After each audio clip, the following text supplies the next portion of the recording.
இப்போ அரவிந்த் சாமி ஒரு புக்கை பற்றி சொன்ன உடனே சைக்காலஜி ஆஃப் மணி வந்து பிச்சுக்கிட்டு போகுது இல்லையா, அதை விட சிறந்த 100 பணம் சம்பாதிக்கிறதுக்கான புத்தகங்கள் இருக்குது. ரொம்ப ரொம்ப நல்ல புத்தகங்கள் எழுதப்பட்டிருக்கு தமிழ்லேயே. அந்த ஒரு புக்கை ஒருத்தன் படிச்சிட்டான்னா பணம்ன்ற ஒரு பிரச்சனையாக வாழ்க்கையில் மறைஞ்சிடும். இந்த 20,000 ரூபாய் சம்பளத்திலிருந்து 40 வயதை அடையும் போது 25,000 சம்பளம் ஆகிருப்பான். 50 வயது ஆகும்போது அவன் மனைவியால் ஒரு தெண்ட கருமாந்திரண்டா நீ சுத்த வேஸ்ட் ஃபெல்லோ, ஏன் படுத்தா நைட்டு இவனுக்கு தூக்கம் வர மாட்டேங்குது, இவனோட மூளையை ஏன் ஆஃப் பண்ண முடியல, ஏன்னா அவன் மூளையில் காலையிலேருந்து சாயங்காலம் வரைக்கும் 2000-3000 தகவல் கொட்டப்பட்டிருக்கு. நம்முடைய ரியல் லைஃப்பில் நம்முடைய சாதனைகள் பெருசாக இருக்காது, நம்ம சாமானிய மனிதர்கள் தான். அந்த உண்மை நம்மளை கொண்டுக்கிட்டே இருக்கும், நம்முடைய ஆழத்தில், கான்சியஸில் இல்லை. நம்ம சின்ன மனிதர்கள்னு ஆழத்தில் தெரியும். பெரிய மனிதர்களை பார்க்கும்போது அவெல்லாம் ஒரு ஆளா அப்படின்னு சொல்கிறது வழியாக நம்முடைய ஈகோவை நம்ம சாட்டிஸ்ஃபை பண்ணிக்கணும். ஒரு கல்லூரியில் ஜெயமோகன் பேசிகிட்டு இருக்கார். அவர் பேசிகிட்டு இருக்கும்போது திடீர்னு ஒரு பையன் எந்திரிச்சு நின்று, சார் சும்மா இலக்கியம்னு பேசுகிறீங்க, இலக்கிய வாழ்க்கைக்கு சோறு போடுமா அப்படின்னு அவன் கேள்வி கேட்ட உடனே, சுரேஷ் ரெய்னாவுக்கும் மகேந்திர சிங் தோனிக்கும் இடையில பிரச்சனை, அந்த ஈகோ பிரச்சனையினால தான் அவர் சுரேஷ் ரெய்னாவை எந்த மேட்ச்லேயும் இறக்கலை அப்படிங்கிற ஒரு வதந்தியை இந்திய கிரிக்கெட் அணி ரொம்ப சக்ஸஸ்ஃபுல்லாக பரப்பிட்டாங்க. கீப்பிங் அண்டர் த ரேப் அப்படின்னு சொல்லக்கூடிய போர்வைக்கு அடியில் மறைத்து வைத்தல் அப்படிங்கிற ஒரு strategy. Welcome to life Demi வழங்கும் பாசிட்டிவிட்டி. இன்றைக்கிங்க வாசிப்பது எப்படி, 10 பருவத்தினருக்கான வாசிப்பு வழிகாட்டி அப்படிங்கிற புத்தகம். நான் படித்ததுலேயே நான் ரொம்ப குறைவான புத்தகங்கள் தான் படிச்சிருக்கேன். ரொம்ப ஆச்சா புச்சான்ற சொல்கிற அளவுக்குலாம் நான் படிக்கலை. ஆனால் நான் படித்ததுலேயே ரொம்ப ஒரு உருப்படியான, ஒரு யோசிக்க வைக்கக்கூடிய, ஆஹா இதெல்லாம் நமக்கு தெரியாமல் இருக்குல்ல, இதெல்லாம் நம்ம செய்யணும்ல அப்படின்னு சிந்திக்க வைக்கக்கூடிய ரொம்ப குறைவான பக்கங்கள் தான். ஒரு 80 பக்கத்தினுடைய ஒரு 80 பக்கம் நோட்டுன்னு நம்ம சொல்லுவோம்ல, அந்த மாதிரி ஒரு முக்கியமான புத்தகம் வாசிப்பது எப்படி. இந்த புத்தகத்தை எழுதுன இங்கே பேர் போட்டிருக்கா செல்வேந்திரன் அப்படின்னு, அவர் தான் இன்றைக்கி நம்ம கூட இருக்கார். நான் இது என்னுடைய முதல் பக்கத்தை நான் காட்டுறேன். நான் இதில் உங்களுக்கு தெரியலனாலும் நான் ஃபோட்டோ எடுத்து போடுறேன். 2021 நான் அந்த புத்தகம் வாங்கினேன். இப்போ 4 வருஷம் கழித்து இந்த புத்தகத்தினுடைய ஆசிரியர்கிட்ட பேசுகிறது எனக்கு மன மகிழ்ச்சி. தேநீர் இடைவேளையில் முதல்ல அவங்கள வெல்கம் பண்ணும். வணக்கம். ரொம்ப ரொம்ப மகிழ்ச்சி உங்களோட உரையாடுறதுல, ரொம்ப மகிழ்ச்சி பிரகதீஷ். மகிழ்ச்சி.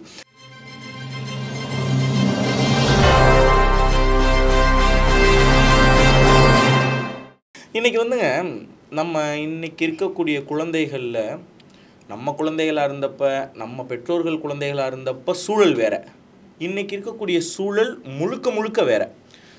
ஃபோன் தான் எல்லாமே உலகமாயிடுச்சு. எல்லா குழந்தைங்க கையிலையுமே ஃபோன் இருக்குது. ஃபோன் கொடுத்தா தான் நான் சாப்பிடுவேன்னு இருக்குது, ஃபோன் கொடுத்தா தான் நான் தூங்குவேன்னு இருக்குது, எனக்கு ஏதாவது ஒன்று வேணும்னா ஃபோன் அப்படின்னு கேட்டுடலான்னு இருக்குது.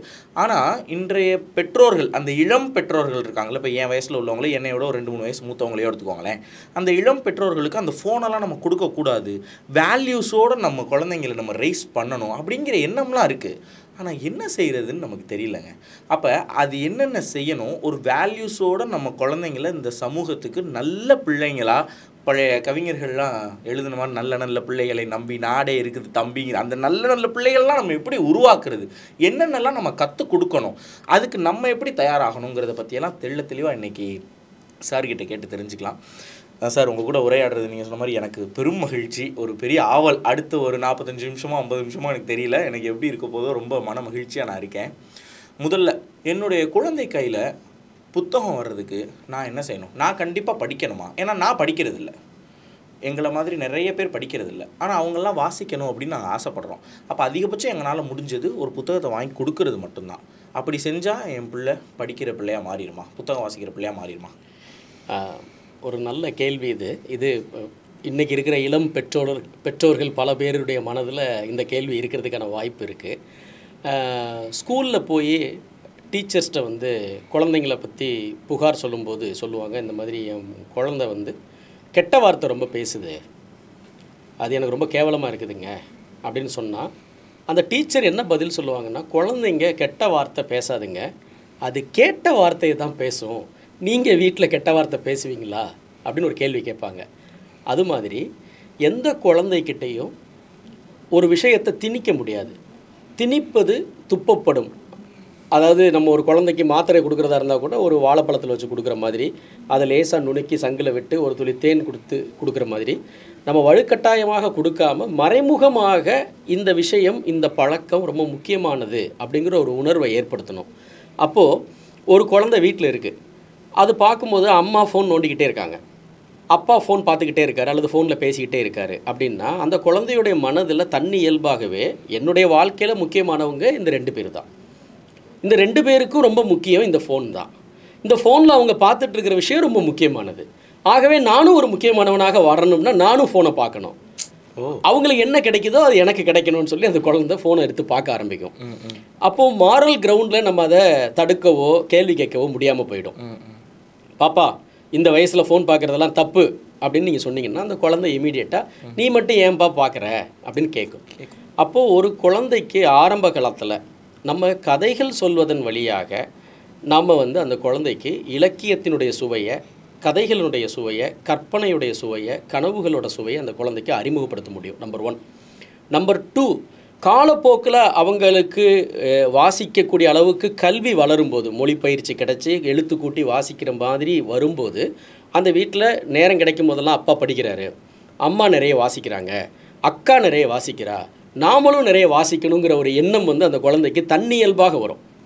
மாறாக நம்ம ஒன்றா ஃபோன் ரொம்ப நேரம் பார்ப்போம், அப்படி இல்லைன்னா நடு வீட்டில் உட்காந்து சீரியலோ அல்லது வேறு ரியாலிட்டி ஷோக்களோ தான் அதிகமாக பார்ப்போம்னாக்கா இது ரொம்ப முக்கியம் போல் இருக்குது, இதில் வர்ற குழந்தைகளை போல் நம்ம ஆடணும் போல் இருக்குது, இதில் வர்ற குழந்தைங்க மாதிரி நம்மளும் பாடணும் போல் இருக்குன்னு அந்த குழந்தைய இன்ஃப்ளூயன்ஸ் ஆகும். அப்போது ஒரு குழந்தை வாசிக்கணும்னா அதுக்கு மறைமுகமாக இன்ஃப்ளூயன்ஸ் பண்ணக்கூடிய விஷயந்தான் இருக்க முடியுமே தவிர நீங்கள் எல்லா புத்தகத்தையும் வாங்கி வீட்டில் போட்டாலும் நீங்கள் யாரும் அதை எடுத்து படிக்கலைனாலே குழந்தைக்கு தெரியும், அவங்களுக்கு இது வேலை மரியாதை இல்லைன்னு தெரியும். அவங்கள இன்ஸ்பயர் பண்ணணும். இதுதான் அதுக்கான பதில். அப்போ நான் ஒரு 30 வருஷமாக 32 வருஷமாக வாழ்ந்திருக்கேன், நான் படித்ததே இல்லை. இப்போ என் குழந்தை படிக்கணுங்கிறதுக்காக நான் என்னுடைய ஒரு வாழ்க்கை முறையவே மாற்றிக்கணுமா? கொஞ்சம் நான் பெற்றோர்கள் ஆனதுக்கப்புறம் என்னுடைய வாழ்க்கையை கொஞ்சம் மாறணுமா? அப்போ ஆமாம், இது இப்போது இந்த கேள்வி இருக்குல்ல, இந்த கேள்விக்கு சில பேர் என்ன சொல்லுவாங்கனாக்கா ரீடிங் கூட ஒரு விதமான லக்ஸுரிங்க, அது கூட ஒரு விதமான அது ஒரு சொசைட்டியுடைய ஒரு தரப்பு மக்களுக்கு மட்டும்தான் அது கொடுக்கப்பட்டிருக்கு, நாங்கள் எங்கள் வாழ்க்கையில் அவ்வளோ பாடு இருக்குது, அவ்வளோ பிரச்சனை இருக்கும்போது இந்த ரீடிங் ஒன்று என்ன செய்ய போகுது அப்படின்னு சொல்லுவாங்க. அது ரொம்ப நியாயம் மாதிரி தெரியும். ஆனால் தெருமுனைக்கு போனீங்கன்னா எந்த ஆட்டோக்காரரும் ஒரு காலையில் வாங்கின பேப்பரை 4ஆக மடித்து அதில் சொறி வச்சுருப்பாங்க, ஒரு கார் டிரைவர் பேப்பர் வாங்கி வச்சுருப்பாரு. ஸோ ரீடிங்க்கும் லைஃப் ஸ்டைலுக்கும் நம்மக்கிட்ட இருக்கிற பொருளாதாரத்துக்கு எந்த தொடர்பும் இல்லை. அடுத்த கேள்வி இன்றைக்கி இருக்கிற ஒரு இளைஞர் எப்படி கேட்பான்னா, நான் படிச்சிருக்கேன், வேலைக்கு போகிறேன், 3 வேளை சாப்பாடு எனக்கு கிடைக்கிது, என்னோட என்டர்டெயின்மெண்ட் இருக்குது, என்னோட சின்ன உலகத்துக்குள்ளார எனக்கு எது தெரியணுமோ அது என்னை சேர்ந்துடுது, ஏதாவது ஒரு விஷயம் ஏதாவது ஒரு வகையில் என் காதுக்கு வந்துடுது, என் லைஃப் நல்லா தானே இருக்குது, போட்டேன் நான் போட மாட்டேன். ஆமாம், என் வாழ்க்கையில் எல்லாமே கரெக்டாக தானே இருக்குது. இங்கே இருக்கக்கூடிய யாருக்காவது வாசிக்கலைங்கிறது ஒரு குறைபாடு மாதிரி இருக்கா? இல்லை, யாருக்குமே இல்லை. எல்லாரும் தன்னை ரொம்ப ஸ்மார்ட்டான ஆளாக நினச்சிக்கிறோம், உறுதியாக நம்புகிறோம். கையில் ஸ்மார்ட் ஃபோன் இருக்குது, ஹேர் ஸ்டைல் ஸ்மார்ட்டாக இருக்குது, ஸ்மார்ட்டாக ட்ரெஸ் பண்ணுறேன், நல்ல கார் இருக்குது, நல்ல பைக் இருக்குது, கேர்ள் ஃப்ரெண்ட் இருக்குது, எல்லாமே இருக்கேன். என் லைஃப்பில் என்ன குறையுது அப்படின்னா மிகப்பெரிய குறைவு ஒன்று இருக்குது. அது இதெல்லாம் ஸ்மார்ட்டாக இருக்கே தம்பி, உன் அறிவு ஸ்மார்ட்டாக இருக்குதா? சமகால விஷயங்களில் எதை பற்றியாவது உனக்கு ஒரு ஒப்பீனியன் இருக்கா? நம்பர் 1. சமகால விஷயங்களில் எதையாவது ஒன்றை பற்றி உனக்கு டீப் நாலேஜ் இருக்கா? அதாவது இந்த காலம், இந்த நம்ம வாழ்ந்துக்கிட்டு இருக்கிற இந்த 21ஆம் நூற்றாண்டுடைய இந்த 2025 ஒரு சேலஞ்ச் என்னென்னா fragmented knowledge versus deep knowledge. இதுதான் இந்த நூற்றாண்டுடைய பெரிய, இங்கே இருக்கக்கூடிய டைம்லைனில், சர்ஃபிங்கில், வாட்ஸ்அப்பில், ஸ்டேட்டஸில் நமக்கு விழுந்துக்கிட்டே இருக்கிறது தகவல்களுடைய களஞ்சியம் நம்ம மேலே கொட்டப்படுது, மிதமிஞ்சின தகவல்கள் கொட்டப்படுது. இன்றைக்கி டேட்டுக்கு எந்தெந்த நடிகைகள் எந்தெந்த படத்தில் இருக்காங்க, இன்றைக்கி என்ன அவார்டு ஃபங்க்ஷன் நடக்குது, அவங்க சொந்த வாழ்க்கையில் என்ன நடந்துகிட்டு இருக்குது, என்னென்னமோ தகவல்கள் ஒரு மனிதன் மேலே கொட்டப்பட்டுக்கிட்டே இருக்குது. அப்போது அவன் எல்லாத்த பற்றியும் ஏதானும் கொஞ்சத்தை தெரிஞ்சு வச்சுருக்கிறான், ஆனால் எதை பற்றியுமே அவனுக்கு ஆழமான அறிவு கிடையாது. அப்போ இந்த ஃப்ராக்மெண்டட் நாலேஜுக்கும் டீப்பான நாலேஜுக்கு இடையில் இருக்கிற வித்தியாசம் என்னென்னா, ஒரு துறையில் ஒருத்தருக்கு கடுமையான டீப் நாலேஜ் இருக்குன்னா அவன் அந்த துறையுடைய ஸ்காலர், ஆகவே அவன் அந்த துறையினுடைய அறிஞர், தலைவர் இல்லையா? இப்போ ஒரு ஆஃபீஸ் இருக்குது, ஒரு கன்ஸ்ட்ரக்ஷன் கம்பெனியில் கட்டுமானத்தை பற்றி ஆழங்கால் பட்ட அறிவு இருக்கக்கூடிய ஒரு முதலாளி இருப்பான். நிலம் எப்படி வாங்கணும், அதில் எப்படி லிட்டிகேஷன் பார்க்கணும், அந்த இடத்துடைய சோஷியல் எக்கனாமிக் பேக்ரவுண்ட் என்ன, அங்கே என்ன கட்டணும், அங்கே இண்டிவிஜுவல் ஹவுஸ் கட்டணுமா, அப்பார்ட்மெண்ட் கட்டணுமா, கமர்ஷியல் காம்ப்ளெக்ஸ் கட்டணுமா, அதை எப்படி விற்கணும், அதை யார்கிட்ட விற்கணும், இது எல்லாத்த பற்றி இந்த ரியல் எஸ்டேட்டுங்கிற துறையை பற்றி ஒரு டீப் ரூட்டட் நாலேஜ் இருக்கிறதுனால அவன் மேலே இருப்பான். அவங்ககிட்ட ஒரு சைட் சூப்பர்வைசர் இருப்பான், 20,000 ரூபா சம்பளம் வாங்கிட்டு இருப்பான். அவன் டெய்லி சைட்டுக்கு போவாங்க, அங்கே என்ன நடக்குதுங்கிறதே அவன் பார்க்க மாட்டான். அவன் உட்காந்து ஃபோனை நோண்டிட்டு இருப்பான், ஹெட்செட்டில் பாட்டு போட்டுட்டு இருப்பான். அங்கே இருக்கிற நார்த் இந்தியன் அவன் எந்த ஊர்லேருந்து வந்தாலும் தெரியாது. நான் பல இடங்களில் வந்து அந்த சைட் சூப்பர்வைசர்கிட்ட, இந்த இடத்துல இந்த ப்ராஜெக்ட்டில் 5 வருஷமாக இருக்கியே, இந்த 100 பேர் உங்ககிட்ட வேலை செஞ்சுட்டு இருக்கானே, இவன் எந்த ஊர்க்காரனாவது தெரியுமா? அவனை பொறுத்த மட்டுக்கும் எல்லாருமே நார்த் இந்தியன்ஸ் தான். மணிப்பூர், மிசோரம், திரிபுரா, எங்கேருந்து வந்தாலும் அவன் அதுதான். அவனுடைய கல்ச்சர், அவன் எங்கே பிறந்தான், ஏன் இங்கே வந்து இந்த வேலையை செய்கிறான், எதனால் இப்படி இருக்கிறான், அது எதுவுமே அவனுக்கு தெரியாது. அவன் பேர் கூட அவனுக்கு தெரியாது. அவன் வருவான், அதை தான் அன்றைக்கி சொல்ல வேண்டிய இன்ஸ்ட்ரக்ஷனை சொல்லுவான், ஃபோனை நோண்டிக்கிட்டு காதில் பாட்டு கேட்டுட்டு இருப்பான். அது அவன் வாழ்க்கையில் எந்த லெவல் வரைக்கும் போவான்னு நீங்கள் நினைக்கிறீங்க? இந்த 20,000 ரூபா சம்பளத்திலிருந்து 40 வயதை அடையும் போது 25,000 சம்பளம் ஆகிருப்பான். 50 வயது ஆகும்போது அவன் மனைவியால் ஒரு தெண்ட கருமாந்திரண்டா, நீ சுத்த வேஸ்ட் ஃபெல்லோ என்று இழிவுபடுத்தக்கூடிய நிலைமைக்கு வந்திருப்பான். ஏன்னா அவனுக்கு தர்ஸ்ட் ஃபார் நாலேஜ் இல்லை. தான் இருக்கிற துறையை பற்றியே அதிகமாக தெரிஞ்சுக்க விரும்பாத ஒருத்தன் பிற துறைகள் என்ன நடக்குதுன்னு அவனுக்கு தெரியாது. இப்போ ஒரு ஆர்டிஃபிஷியல் இன்டெலிஜென்ஸோ, ஒரு ஜெனரேட்டிவ் ஏஐயோ, அல்லது ஒரு டிஸ்ரப்டிவ் மேனேஜ்மெண்ட்னு சொல்கிற ஒரு மேனேஜ்மெண்ட் கான்செப்டோ, அல்லது புது தொழில்நுட்பங்கள் இந்த துறையில் என்னவாக தாக்கத்தை செலுத்தியிருக்குன்னு அவனுக்கு தெரியவே தெரியாது. உலகம் முழுக்க இருக்கக்கூடிய கட்டுமானங்களை பற்றியோ எதுவுமே அவனுக்கு தெரியாது. அவன் தான் உலகத்தில் தான் வந்து ஒரு லைவாகவும் அப்டேட்டடாகவும் கரண்ட்டாகவும் இருப்பாதான் நினைப்பான். இப்போ உதாரணமாக கிரிக்கெட் காலையிலேருந்து சாயங்காலம் வரைக்கும் பார்த்துட்டு இருக்கிறோம், நான் பார்க்குறேன். எல்லா விஷயமும் தெரியும். ஐபிஎல் தெரியும், எந்தெந்த நாட்டில் நடக்கக்கூடிய ப்ரீமியர் லீக் எல்லாமே பார்த்து வச்சுருப்பான். அவ்வளோ டீப்பாக இருக்கிறவன் எந்த அளவுக்கு டீப்பாக இருக்கான்ற செக் பண்ணுறதுக்கு சும்மா ஒரு கேள்வி கேட்டிங்கன்னா, அதாவது நக்கட் பாலுக்கும் கேரம் பாலுக்கும் டெக்னிக்கலாக என்ன வித்தியாசம், கிரவுண்டில் இருக்கிற ட்ரைனஸ் ஒரு சீமருக்கு என்ன விதத்தில் உதவும், ஒரு ஸ்பின்னருக்கு அது எந்த விதத்தில் உதவும் தெரியாது. டாப் ஸ்பின்னுக்கும் ரிவர்ஸ் பாலுக்கும் என்ன வித்தியாசம் தெரியாது. ஏன்னா மேம்போக்கான அதாவது தொழிற்பதம் நம்ம ஊரில் சொல்லுவாங்க, ஒரு மேலோட்டமான அறிவு தான் இருக்குமே தவிர டீப் ரூட்டடான நாலேஜ் இருக்காது. இப்போ கிரிக்கெட்டுன்னு எடுத்துக்கிட்டிங்கன்னா, கிரிக்கெட் இன்றைக்கி தனித்துறை கிடையாது. கிரிக்கெட்டில் ஸ்ட்ராட்டஜிகளை வகுக்கிறதுக்கு ஐஏஎம்மில் படித்த எம்பிஏ படித்த மூளைகள் அதில் வேலை செய்யுது. அவங்க ஸ்ட்ராட்டஜியை உருவாக்குறாங்க. அப்புறம் ஏரோஃபிக்ஸ், அப்புறம் ஃபிட்னஸ், அப்புறம் இன்றைக்கி இருக்கக்கூடிய அவைலபிள் டெக்னாலஜி அனைத்துமே கிரிக்கெட்டுக்குள்ளே வந்தாச்சு. ஒவ்வொருத்தர் இன்றைக்கி காலையில் மேட்ச் விளையாடிட்டு வந்தான்னாக்கா அரை மணி நேரத்துக்குள்ளார அவன் இன்றைக்கி என்னென்னலாம் ஃப்ளா பண்ணியிருக்கான், என்னென்ன தப்பெல்லாம் பண்ணியிருக்கான்றத டெக்னாலஜி துண்டு துண்டாக பிரித்து கொடுத்துரும். அப்போ அவனுக்கு பிற துறை பற்றின எந்த நாலேஜுமே இல்லைன்னு வச்சுக்கோங்க. அவனால் இந்த யோயோ டெஸ்ட்டுன்னு ஒன்று சொல்கிறாங்கல்ல, அதை கூட கிளியர் பண்ண முடியாது.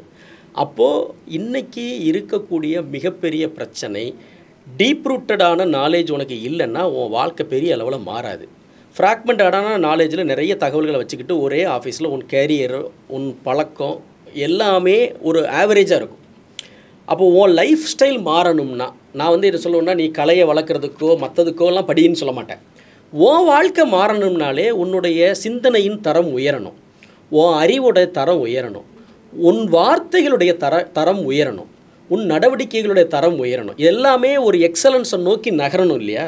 அப்போ தான் நீ அடுத்த இடத்துக்கு போக முடியும்.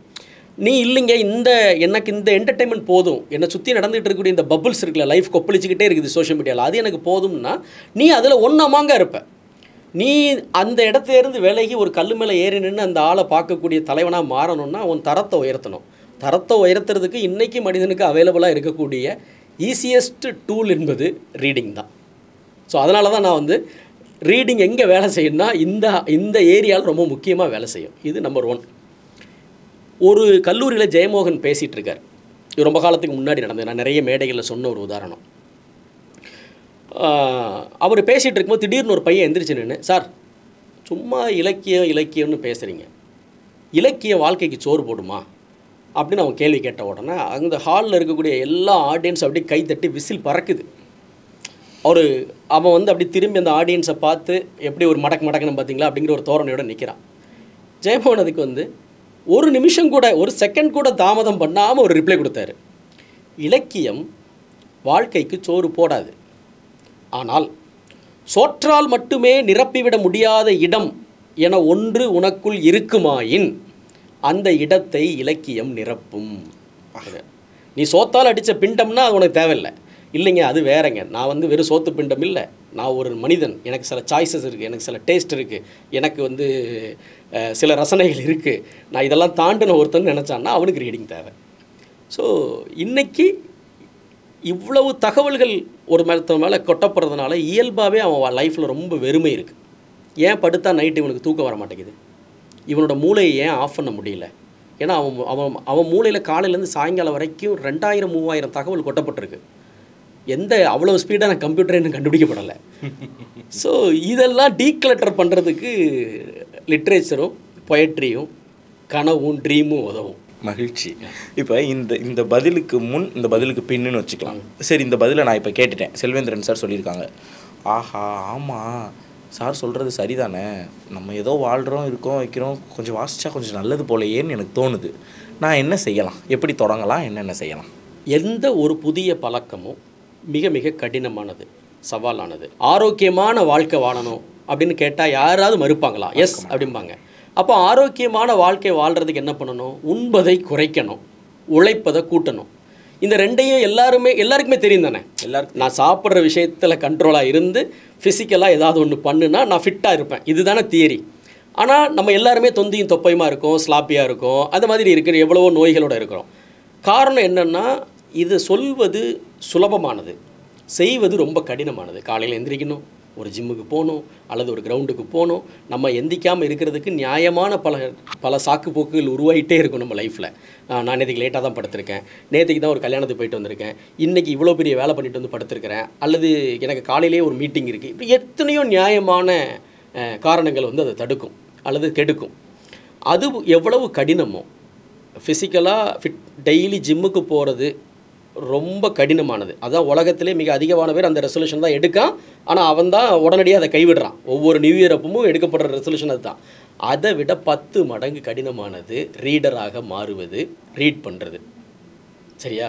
அது சாதாரண விஷயம் கிடையாது. ஏன்னா அவன் கல்ச்சர்லேயே அது இல்லை, அவனுடைய டே டு டே ஆக்டிவிட்டியில் அது இல்லை. ஸோ நீங்கள் நிறைய பேர்கிட்ட கேட்டிருப்பீங்க, சார் நான் அதில் கவர்ச்சியும் இல்லை, உண்மையில் கவர்ச்சியும் இல்லை. அப்போது நிறைய பேர் என்ன சொல்லுவாங்க, சார் புக்கை எடுத்தோன்னே எனக்கு தூக்கம் வருது, என்னால் படிக்கவே முடியல சார், எனக்கு வந்து என்னன்னே புரியல சார், நான் கேட்டுருவேன் சார், கதை சொன்னாங்கன்னா கேட்டுருவேன், ஆடியோ புக்னா கூட கேட்டுருவேன் சார், ஆனால் என்னால் படிக்கவே முடியல. ஏப்பா, உடல் அங்கஹீனத்தை ஒருத்தன் பெருமையாக சொல்ல முடியாதுல்ல சார், எனக்கு நடக்க முடியாது, எனக்கு கை இல்லை கால் இல்லைன்னு சொல்கிற மாதிரி இது வந்து ஒரு மூளைச்சோம்பல் அல்லது அறிவு சோம்பல். எனக்கு வாசிக்கவே முடியலைங்கன்னா நான் சொல்லுவேன், பம்மி உனக்கு ஏதாவது பார்வை குறைபாடு இருக்கா அப்படி தான் நான் கேட்பேன். அப்படி இல்லைல்ல அப்படின்னு.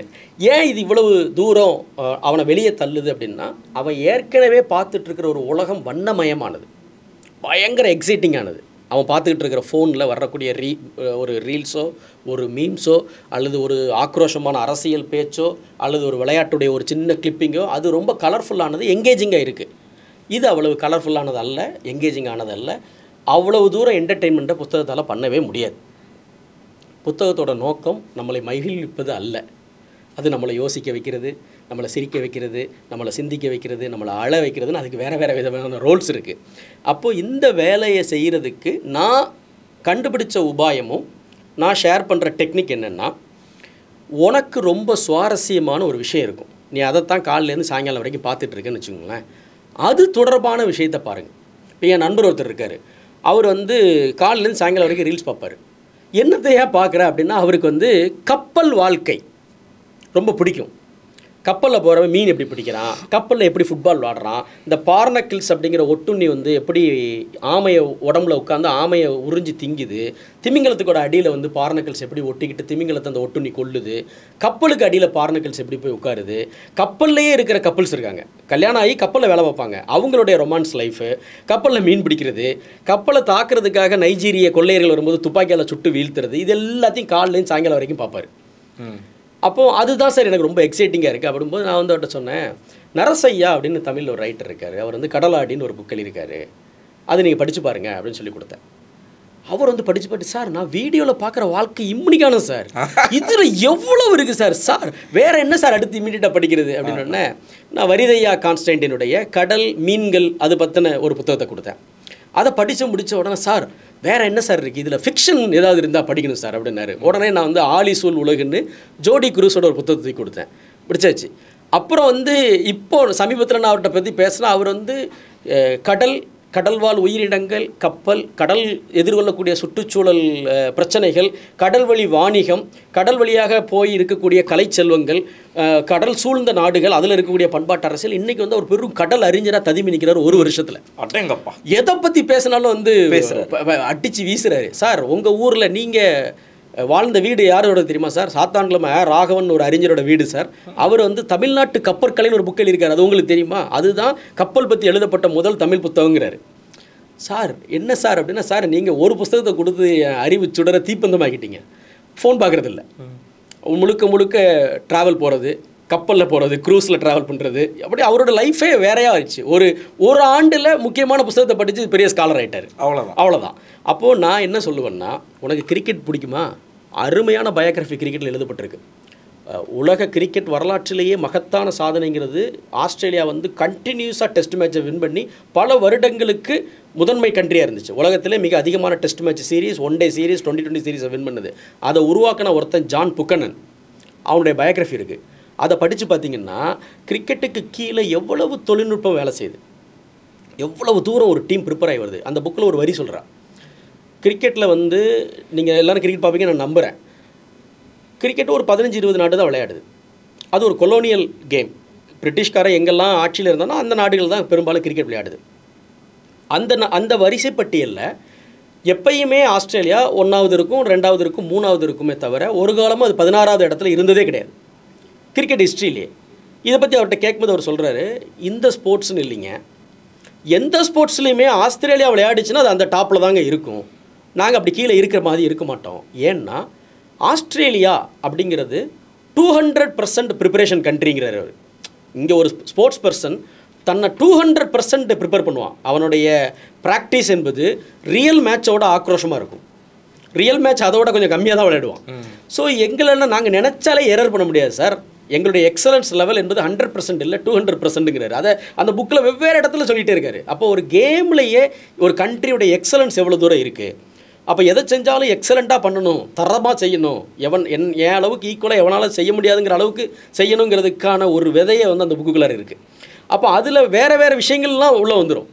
கிரிக்கெட்டுக்குள்ளார எவ்வளவு சூழ்ச்சிகள் இருக்குது, என்னென்ன டெக்னாலஜிகள் பயன்படுத்தப்படுது, ஒரு ஸ்லெட்ஜிங்கிறதுக்கு பின்னாடி எவ்வளோ விஷயம் இருக்குது, ஒரு ப்ரெஸ் மீட்டில் வந்து எப்படி எதிரியுடைய தன்னம்பிக்கையை குலைக்கிறாங்க, எப்படி பொய் சொல்லி சில பொய்யை பரப்புவாங்க. இப்போ உதாரணமாக நம்ம வேர்ல்டு கப் வின் பண்ண போது சுரேஷ் ரெய்னாவுக்கும் மகேந்திர சிங் தோனிக்கும் இடையில பிரச்சனை, அந்த ஈகோ பிரச்சனையினால தான் அவர் சுரேஷ் ரெய்னாவை எந்த மேட்ச்லேயும் இறக்கலை அப்படிங்கிற ஒரு வதந்தியை இந்திய கிரிக்கெட் அணி ரொம்ப சக்ஸஸ்ஃபுல்லாக பரப்பிட்டாங்க. எல்லா பிளேயரும் எல்லா நாடுமே வந்து ஓகே, இந்த டோர்னமெண்ட் முழுக்க தோனி ரெய்னாவை விளையாட விட மாட்டார்னு ரெய்னாவுக்கான ஸ்ட்ராட்டஜியை எல்லாருமே மறந்துட்டாங்க. ஆனால் அது வந்து கீப்பிங் அண்டர் த ரேப் அப்படின்னு சொல்லக்கூடிய போர்வைக்கு அடியில் மறைத்து வைத்தல் அப்படிங்கிற ஒரு ஸ்ட்ராட்டஜி. செமிஃபைனலில் பேட்டை தூக்கி கையில் இறக்கி விட்டாங்க, 87 ரன் அடிச்சார், இந்தியா ஃபைனலுக்கு வந்துருச்சு இல்லையா? அப்போது எப்படி ஒரு மேனேஜ்மெண்ட் தத்துவம் இதுக்குள்ளார பயன்படுது, ஒரு போருடைய தந்திரங்கள் எப்படி இதுக்குள்ளார வருதுங்கிறத அவன் அதில் படிப்பான். ஸோ நான் இங்கே எல்லாருக்கிட்டையும் சொல்கிறது என்னென்னா, உனக்கு எது இன்ட்ரெஸ்டிங்கோ அதை முதல்ல படி. அதில் நீ ஒரு புக்கு படிச்சிட்டாலே அந்த ஒரு புக்கு உன்னை 100 புக்குக்கு தள்ளிடும். முதல் ஒரு புக்கு தான் சேலஞ்ச். இப்போ ஒரு வாசிப்பது எப்படி படிச்சுட்டு தினசரி ஒரு 10 கடிதங்களாவது எனக்கு வருது. அதில் நான் வந்து ரொம்ப பெருமையாக நான் ஒரு கிளாசிக் எழுதிட்டேன்ல, நான் இலக்கியத்துக்கு செய்ய வேண்டிய கடமைகளில் அது ஒன்றாக அதை செஞ்சேன், அதை தான் செஞ்சுக்கிட்டு இருக்கிறேன். ரீடிங்கை ஸ்ப்ரெட் பண்ணுறது தான் நான் பண்ணிகிட்டு இருக்கிற வேலை. அது அதோடைய வேலையை திருப்தியாக செய்யுது. அந்த ஒவ்வொன்றுமே வந்து இந்த ஒரு புக்குனால் தான் படித்த மற்ற புத்தகங்களோட பட்டியலில் இருக்கும். ஒரு வருஷத்தில் 50 புக்கு படித்தேன், 60 புக்கு படித்தேன், 30 புக்கு படித்தேன், இந்த இடத்துக்குலாம் போனேன், நீங்கள் புக்கில் குறிப்பிட்டிருக்கிற ட்ராவல் இடத்துக்குலாம் போயிட்டு வந்தேன். நான் பாலைநில பயணம்னு ஒரு புக் எழுதியிருக்கேன். ஜெயமோகன் சாரோட தார் டெசர்ட்டில் போய் அங்கேயே டென்ட் அடித்து தங்கியிருந்த அனுபவம் தான். குஜராத்லேயும் ராஜஸ்தானுக்கும் போயிட்டு வந்த ஒரு 7 நாள் பயணம் தான், ரொம்ப சின்ன பயண நூல். அந்த பயண நூலை எடுத்துக்கொண்டு அதே இடத்துக்கு ட்ராவல் பண்ணி அந்த புக்கோட ஃபோட்டோ எடுத்து வீடியோ பண்ணவங்க, அந்த புக்கோட ஃபோட்டோ எடுத்து பிளாக் பண்ணவங்க நிறைய பேர் இருக்காங்க. அப்போது ஒரு புக்கு ஒருத்தனுக்குள்ளார போயிடுச்சுனால அது ஒரு ட்ராவலை ஸ்டார்ட் பண்ணுது. ஸோ என்னுடைய சஜஷன் வந்து இன்ட்ரெஸ்ட் எதுவோ அதை படிங்க. பெரும்பாலும் இந்த வயதில் என்னவா வேணா இருக்கலாம், ஆனால் உலகத்துக்கே பொது இன்ட்ரெஸ்ட் ஒன்று இருக்குது. அது என்ன? பணம் சம்பாதிக்கிறது. நான் என்ன சொல்கிறேன்னா, உன் லைஃப் மாறுறதுக்கே நிறைய புத்தகங்கள் உதவக்கூடியது இருக்குது. இப்போ அரவிந்த் சாமி ஒரு புக்கை பற்றி சொன்ன உடனே சைக்காலஜி ஆஃப் மணி வந்து பிச்சுக்கிட்டு போகுது இல்லையா? அதை விட சிறந்த 100 பணம் சம்பாதிக்கிறதுக்கான புத்தகங்கள் இருக்குது. ரொம்ப ரொம்ப நல்ல புத்தகங்கள் எழுதப்பட்டிருக்கு. தமிழ்லேயே மித்ரே சிவான்னு ஒரு ஸ்பிரிச்சுவல், அவர் ஆன்மீக குரு ஒருத்தர் இருக்கார். அவர் பணவாசம்னு ஒரு புக் எழுதியிருக்கார். நான் இதுவரைக்கும் படித்த புத்தகங்களில், வாசித்த புத்தகங்களில் உலகத்திலேயே ரிச் டேட் புவர் டேடை விட 1 மடங்கு உயர்ந்த புத்தகம் அந்த புத்தகம் பணவாசம். அந்த ஒரு புக்கை ஒருத்தன் படிச்சிட்டான்னா பணம்ன்ற ஒரு பிரச்சனையாக வாழ்க்கையில் மறைஞ்சிரும். எப்படி சம்பாதிக்கணும், சம்பாதிச்சது எப்படி சேர்க்கணும், என்னென்ன அதுக்கான அத்தனை தந்திரங்கள் அந்த ஒரு புக்கில் இருக்குது. இன்னொரு புக்கு, இப்போ பணத்துக்காக கஷ்டப்படுறவங்க நிறைய பேர் இருப்பாங்கன்றனால அந்த புக்கத்தை சொல்கிறேன். ஹேமா அண்ணாமலைன்னு ஒரு தொழிலதிபர் இருக்காங்க. அவங்க ஆம்பியர் எலக்ட்ரிக் ஸ்கூட்டர்னு ஒரு இந்தியன் பிராண்டை உருவாக்குனவங்க, எலக்ட்ரிக் ஸ்கூட்டருடைய முன்னோடி. அந்த நிறுவனத்தை கிராம்ப்டன் அப்படிங்கிற நிறுவனம் விலை கொடுத்து வாங்கிருச்சு, 100 கோடி ரூபாய்க்கு மேலே விலை கொடுத்து. அது இந்தியாவுடைய மோஸ்ட் சக்ஸஸ்ஃபுல் எக்ஸிட்டில் ஒன்றுன்னு சொல்லுவாங்க. அந்த மேடம் வந்து தடைகளை தகர்த்துன்னு ஒரு புக் எழுதியிருக்காங்க. அந்த புக்கு வந்து ஒரு தொழில் செய்கிறவனுக்கு தேவையான 7 விஷயங்கள் அதில் பட்டியலிட்டிருக்காங்க. இந்த 7 விஷயங்கள் இருந்ததுன்னா சக்ஸஸ்ஃபுல் ஆந்திரப்பனராக ஒரு தொழில் நிறுவனத்தை உருவாக்கலாம், நடத்த முடியலான்னு. அந்த 7 விஷயங்களுமே முக்கியமானது. ரொம்ப முக்கியமானது என்னென்னா, என் தொழிலுக்கு நான் எப்படியெல்லாம் இன்வெஸ்டர்ஸை அட்ராக்ட் பண்ணேன். சீடு ஃபண்டிங், ஏஞ்சல் இன்வெஸ்ட்மெண்ட்டுன்னு விதவிதமாக சொல்கிறோம்ல. ஒரு தொழிலுடைய வெவ்வேறு காலகட்டத்தில் அதில் முதலீடு பண்ணுறவங்க மாறிக்கிட்டே இருப்பாங்க.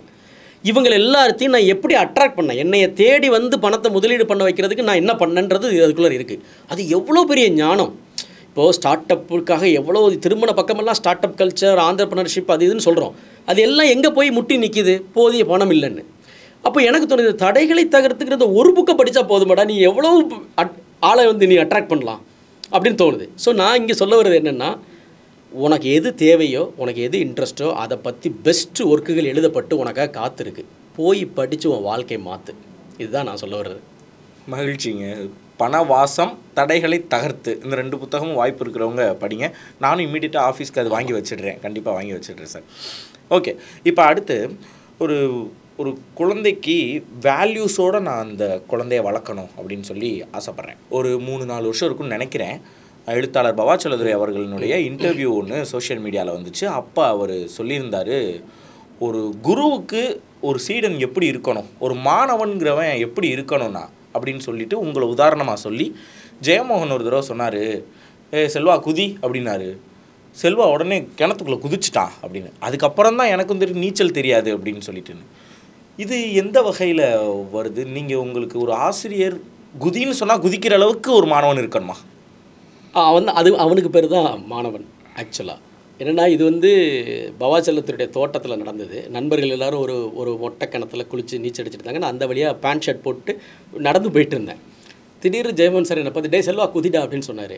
நான் வந்து சின்ன வயதிலிருந்து இன்னைக்கு வரைக்குமே வந்து என் வாழ்க்கையினுடைய என்னை வழிநடத்தக்கூடிய விழுமியங்களில் ஒன்றுன்னு நான் நம்புறது என்னென்னா, ஆசிரியர்கள் தண்டவாளத்தில் தலைவைன்னு சொன்னால் கூட நான் போய் படுத்துருவேன். என் ஆசிரியர்களுடைய சொல்லுக்கு மீறி ஒன்று எனக்கு கிடையவே கிடையாது. என்னென்னா, நமக்கு நம்மளை எவ்வளவு தெரியுமோ அதை விட பன்மடங்கு ஆசிரியர்களுக்கு நம்மளை தெரியும். நம்ம யார், நம்முடைய கேப்பபிலிட்டி என்ன, நம்ம என்ன செய்யணும், நம்முடைய சுதர்மத்தை நினைவூட்டுறதே ஆசிரியர்கள் தான். அதாவது நீ இதன் பொருட்டு தான் பிறந்திருக்க, இதை செய் அப்படிங்கிற ஒரு வாழ்க்கை நோக்க கொடுக்குறவங்களே ஆசிரியர்கள் தான். ஆசிரியர்கள் குரு எப்படினாலும் அதை சொல்லலாம். அப்போ எனக்கு அவர் வந்து ஆசிரியர். நான் வந்து என்னுடைய மிக இளம் வயதில், அவர் மட்டும் இல்லை, ஜெயமோகன் சார் மாதிரியே நாஞ்சில் நடன் சாரும், அல்லது தமிழில் எனக்கு வந்து நான் எல்லா எழுத்தாளர்களோடையும் நெருங்கி பழகக்கூடியவன். அவங்க எல்லாரையுமே நான் என்னுடைய ஆசிரியர்கள் தான் பார்க்குறேன். ஆனால் இவங்க எல்லாரை விடவும் ஜெயமோகன் எனக்கு ரொம்ப நெருக்கமான ஒரு மனிதர். ஸோ அவர் இருந்தாருன்னா, அவர் ஒரு விஷயத்த சொன்னார்னா அது எனக்கு வந்து கிட்டத்தட்ட அது வந்து ஒரு வேத வாக்கு தான். அது சத்திய வாக்கு மாதிரி தான். அப்போது நான் குதிச்சா என்னை காப்பாற்றுறதுக்கு அவர் இருக்கார், அவரால் முடியும் அப்படிங்கிறது தான் அதில் வந்து. ஆனால் சிந்தனை உங்களுக்கு இமீடியட்டாக அடுத்த செகண்ட் குதிடான்னு அவர் சொன்னதுக்கும் நான் குதிச்சதுக்கு இடையில இவ்வளோ தான் வித்தியாசம். அந்த நேரத்தில் அவர் நம்மளை காப்பாற்றிடுவார்லாம் கூட யோசிக்க முடியாதுல்ல. ஆமாம், அதான் சரி. என்னென்னா, வைணவத்தில் ஒரு பழமொழி இருக்குது, சடாரியின் முன் பணிகிறவன் உலகின் முன் நிமிர்கிறான்பாங்க. அதாவது நீங்கள் பெருமாள் கோயிலில் போய் சாமி கும்பிட்டிங்கன்னா, இப்போ நம்ம சைவ கோயிலில் கற்பூரத்தை தொட்டு கும்பிட்ற மாதிரி அங்கே வந்து தீர்த்தம் கொடுக்கும்போதே தலையில் ஒன்று வைப்பாங்க, பார்த்துருக்கீங்களா? ஒரு மேலே பாதுகை இருக்கும், அது வந்து சடாரி. சடாரி முன் குனிகிறவன் உலகின் முன் நிமிர்கிறான்னு சொல்லுவாங்க. அது சின்ன வயசுலேருந்தே எனக்கு என்ன பொறுத்த மட்டுக்கும், ஆசிரியர் முன் பணிகிறவன் உலகின் முன் நிமிர்வான். நான் வந்து 11th டிஸ்கண்டினியூ. நான் 11th மேலே படிக்கலை, 10ஆம் கிளாஸ் வரைக்கும் தான் எனக்கு முறையான கல்வி தகுதி இருக்குது. ஆனால் அந்த தேநீர் இடைவேளையில் உங்களோட உட்காந்து இங்கே பேசிகிட்டு இருக்கிற செல்வேந்திரன் என்பவன் ஆசிரியர்களால் உருவாக்கி தரப்பட்ட செல்வேந்திரன் தான். என் லைஃப்பில் இன்றைக்கி இருக்கிற என்னுடைய பர்சனாலிட்டி, ஒரு குறிப்பு கூட இல்லாமல் உங்ககிட்ட பேச முடிகிற அளவுக்கு என் வாயில் இருக்கக்கூடிய சொற்கள், என் மனதில் இருக்கக்கூடிய சிந்தனை, என் மூளையில் நான் படித்து வச்சு சேர்த்து வச்சுருக்கக்கூடிய புத்தகங்கள், என்னுடைய லைஃப் ஸ்டைல், இது அத்தனையும் என்னுடைய ஆசிரியர்கள் எனக்கு போட்ட பிச்சை தான். ஆகவே எந்த ஆசிரியர் எதை சொன்னாலும் அதை நான் செய்வேன். அப்புறம் எனக்கு கிடைக்கக்கூடிய ஒரு பாராட்டும், அது மேடையில் கிடைக்கிற பொன்னாடையாக இருக்கலாம், அல்லது நான் வந்து என் தொழிலில் வெற்றி பெற்று கிடைக்கக்கூடிய அவார்டாவோ விருதாவோ இருக்கலாம், அதை பெறும்போதெல்லாம் ஒரு வார்த்தை தான் என்னுடைய மனதில், இவை அனைத்தும் என்னுடைய குறுமரபிற்கு சமர்ப்பணம் தான். குறுமரபுன்றது பெருசு, அது வந்து சாதாரண இல்லை. இப்போ ஜெயமோகன் என்னுடைய ஆசிரியர், ஜெயமோகனுடைய ஆசிரியர் சுந்தரராமசாமி, சுந்தரராமசாமியோட ஆசிரியர் டால்ஸ்டாயாக இருக்கலாம், டால்ஸ்டாய்க்கு ஒரு ஆசிரியர் இருக்கலாம் இல்லையா. அந்த இங்கே மரபினுடைய தொடர்ச்சிங்கிறது எப்படி பார்த்தாலும் மொழி உருவான காலத்தில் குகையில் ஓவியம் வரைஞ்சான்ல அவன் காலடி வரைக்கும் அது போய் சேர்ந்துடும். அந்த மரபினுடைய தொடர்ச்சி தான் தான் அப்படிங்கிறது இந்த மொழின்னு இல்லை, உலகத்துடைய எந்த லாங்குவேஜில் எழுதுகிற எந்த எழுத்தாளனும் அதான் சொல்லுவான். நான் சுயம்புன்னு எந்த ரைட்டரும் சொல்ல மாட்டான், நான் சிந்தனைகளின் தொகுப்பு, உலகத்தினுடைய ஞான மரபுகள், தத்துவ மரபுகள், அறிவு மரபுகள் அத்தனை தொகுப்பு தான் ஒரு ரைட்டர். ஸோ ஆகவே அது எந்த ரைட்டர் சொன்னாலும் அப்படி தான் இருப்பேன். நான் இல்லை, என் தலைமுறையை சேர்ந்த எந்த நல்ல ஆசிரியர்கள் கையில் வளர்ந்தவனும் அதை தான் செய்வான்னு நான் நம்புகிறேன். Goose bumps sir. ஆமாம், இது சாதாரணமாக எல்லாராலையும் இந்த மாதிரிலாம் பேசிட முடியுமான்னு தெரியல. அது கலையை நேசிக்கக்கூடிய, மனிதர்களை நேசிக்கக்கூடிய ஒரு ஆசிரியர்களுக்கு தான் என்னுடைய எல்லாமே அப்படி அந்த குரு மரபுக்குன்னு சொல்லி டால்ஸ்டாய் ரஷ்யாவை சேர்ந்தவர் அங்கே போய் அவரை நிறுத்தி குகையில் முதல்ல ஓவியம் வரைஞ்சவனுடைய பாதத்துக்கு இந்த பொன்னாடை சமம்னு நம்மளால் சொல்ல முடியாதுங்க, நம்மளால் கண்டிப்பாக சொல்லவே முடியாதுங்க. நிறைய படித்த ஒரு மனிதர், நிறைய பேர் நிறைய விஷயங்கள் படிக்கணும்னு நினைக்கக்கூடிய ஒரு மனிதர் தான் அதை சொல்ல முடியும். அதான் சொல்லிகிட்டு இருக்காங்க. இப்போ தொடர்ந்து பேசுவோம். இப்போ நம்ம அடுத்து இப்போ இந்த வேல்யூஸ் பற்றி நான் சொல்லும்போது, இன்றைக்கி இந்த பண்புகளில் எந்தெந்த மாதிரியான பண்புகள்லாம் முன்னாடி அது கொஞ்சம் இருந்த மாதிரி இருந்தது, இன்றைக்கி கொஞ்சம் குறைஞ்சிக்கிட்டே வருது. அது ஆனால் இன்னும் இந்த பண்புகள் தீவிரமாக பரப்பப்பட வேண்டும். நிறைய பேருக்கு இந்த பண்புகள் போய் தெரியப்படணும். ஒரு கிராட்டிடியூட்னு எடுத்துக்கலாமே, இப்போ ஒரு நன்றி உணர்வு அப்படின்னு எடுத்துக்கலாம். இந்த மாதிரி இப்போ எனக்கு அப்படி தோணும். பொதுவாக கிராட்டிடியூட் கொஞ்சம் குறைஞ்சிக்கிட்டே வருதோ மனிதர்கள்கிட்ட அப்படின்னு எனக்கு கொஞ்சம் தோணும். அந்த மாதிரி நீங்கள் நினைக்கக்கூடிய விஷயம். இப்போ நீங்கள் சொன்ன கிராட்டிடியூட்ன்றது இருக்கு இல்லையா, இதை வந்து லாயல்ட்டி, நன்றி உணர்வு இப்படி கூட நம்ம எடுத்துக்கலாம். அது வந்து இந்த சொசைட்டியில் ரொம்ப வேகமாக காணாமல் போயிட்டே இருக்குது. யாருக்கும் யார் மீதும் மதிப்பில்லை, யாருக்கும் யார் மீதும் நன்றி இல்லை அப்படிங்கிறது வந்து ரொம்ப வேகமாக மாடர்ன் லைஃப்பில் வந்து வேனிஷ் ஆகிட்டே போகுது. அப்புறம் என்னென்னா, யாருமே வந்து பாஸ்ட் லாரலில் வாழ முடியாது தான். அதாவது கடந்த காலத்தின் சாதனையை சொல்லி இன்றைக்கி யாரும் வாழ முடியாது. இன்றைக்கி இருக்கிற மாடர்ன் லைஃப்பில் இன்றைக்கி நீ யார், நீ எவ்வளோ பெரிய லெஜெண்டாக வேணால் இருந்துட்டு போ, உன் கதை ஹிஸ்ட்ரிலாம் எனக்கு தேவையில்லை, இன்றைக்கி உன்னுடைய ரெலவன்ஸ் என்ன அப்படின்ற இருக்குது இல்லையா. அந்த ஸ்டே ரெலவன்ஸ்ன்றது இருக்குல்ல, அது ஒரு தனி மனிதன் வந்து நான் இன்றைக்கும் கான்டெம்பரரியாக இருக்கலாம்னு நினைக்கலாம். ஒரு சொசைட்டி பெரிய ஆட்களை வந்து அவங்க இன்றைக்கி என்னவா இருக்காங்களோ அதை வச்சு மதிப்பிடுறது இருக்குது.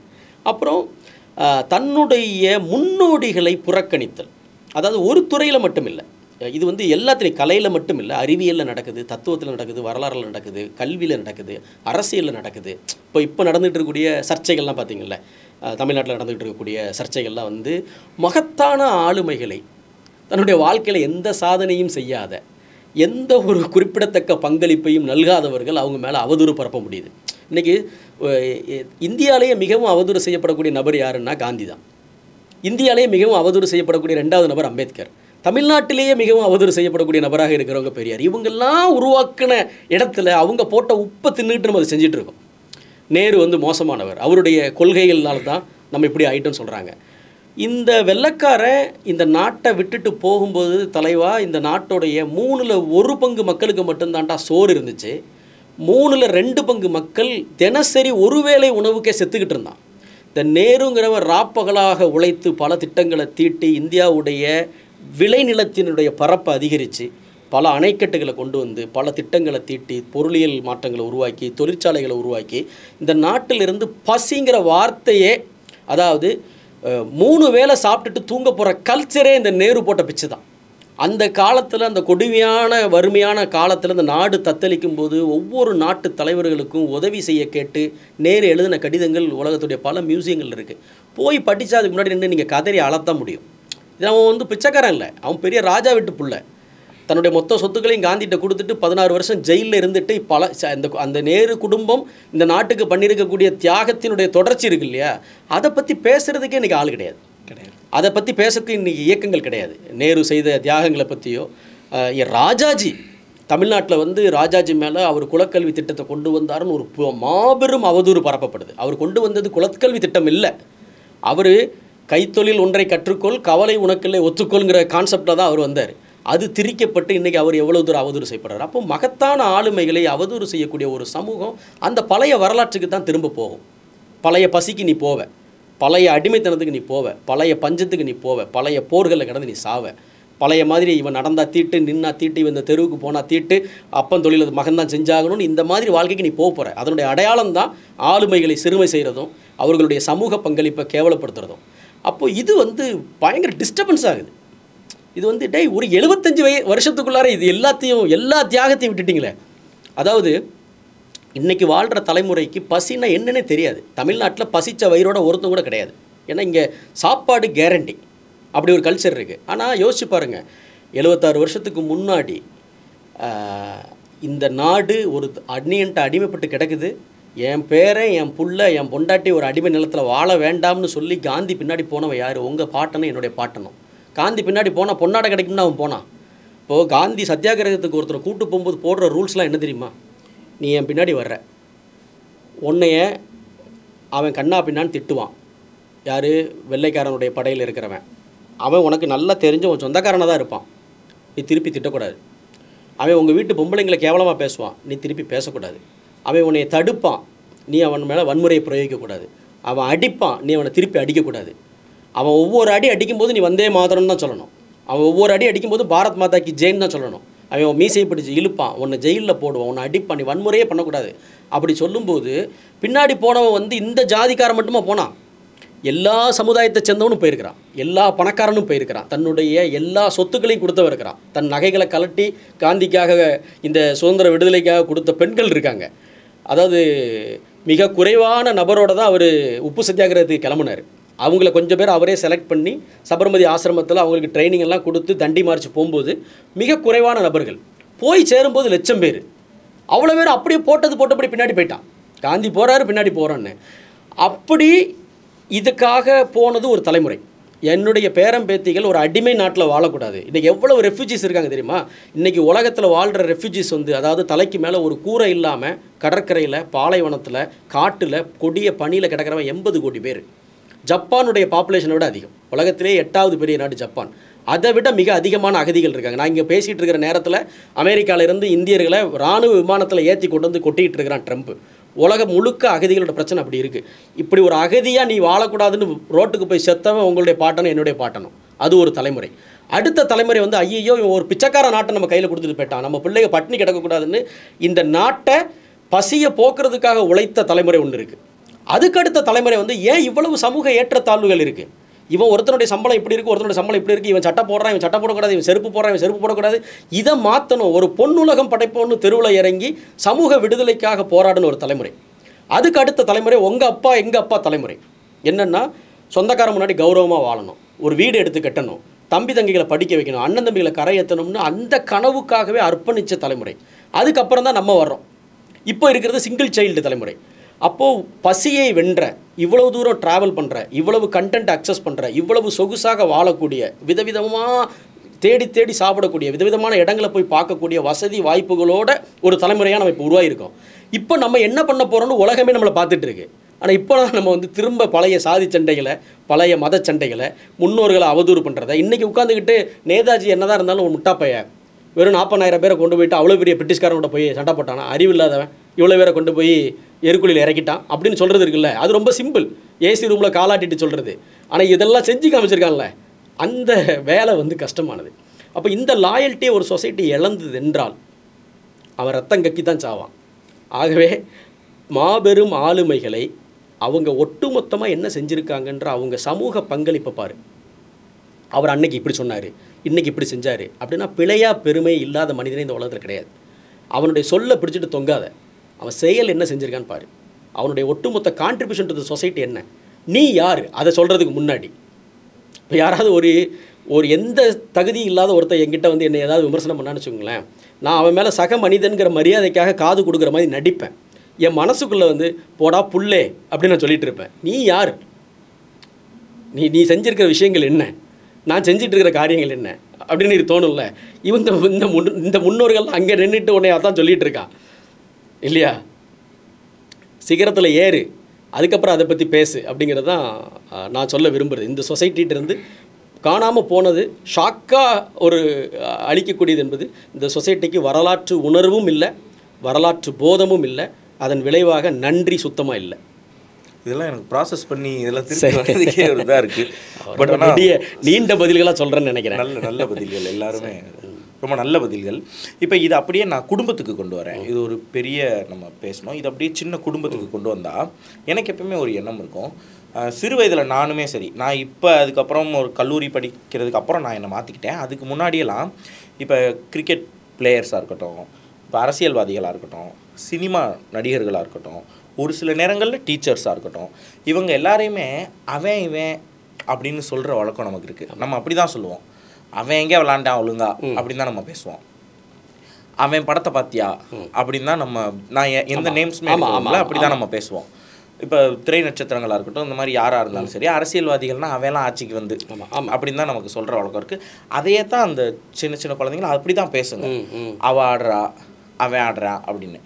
இந்த போக்கு இது ரொம்ப நமக்கு தப்புனே ஆனால் படமாட்டேங்குது. ஊடகத்துக்கு வந்ததுக்கப்புறம், கேமராக்கு வந்ததுக்கப்புறம் நம்ம சேர்க்குறோம், அவருன்னு சொல்கிறோம். சொசைட்டி என்ன பேர் கொடுத்துருக்கோ அதை சொல்கிறோம், அதை தலைவர்னு சொல்கிறோம், கலைஞர்னு சொல்கிறோம், அதை சொல்கிறோம். ஆமாம்.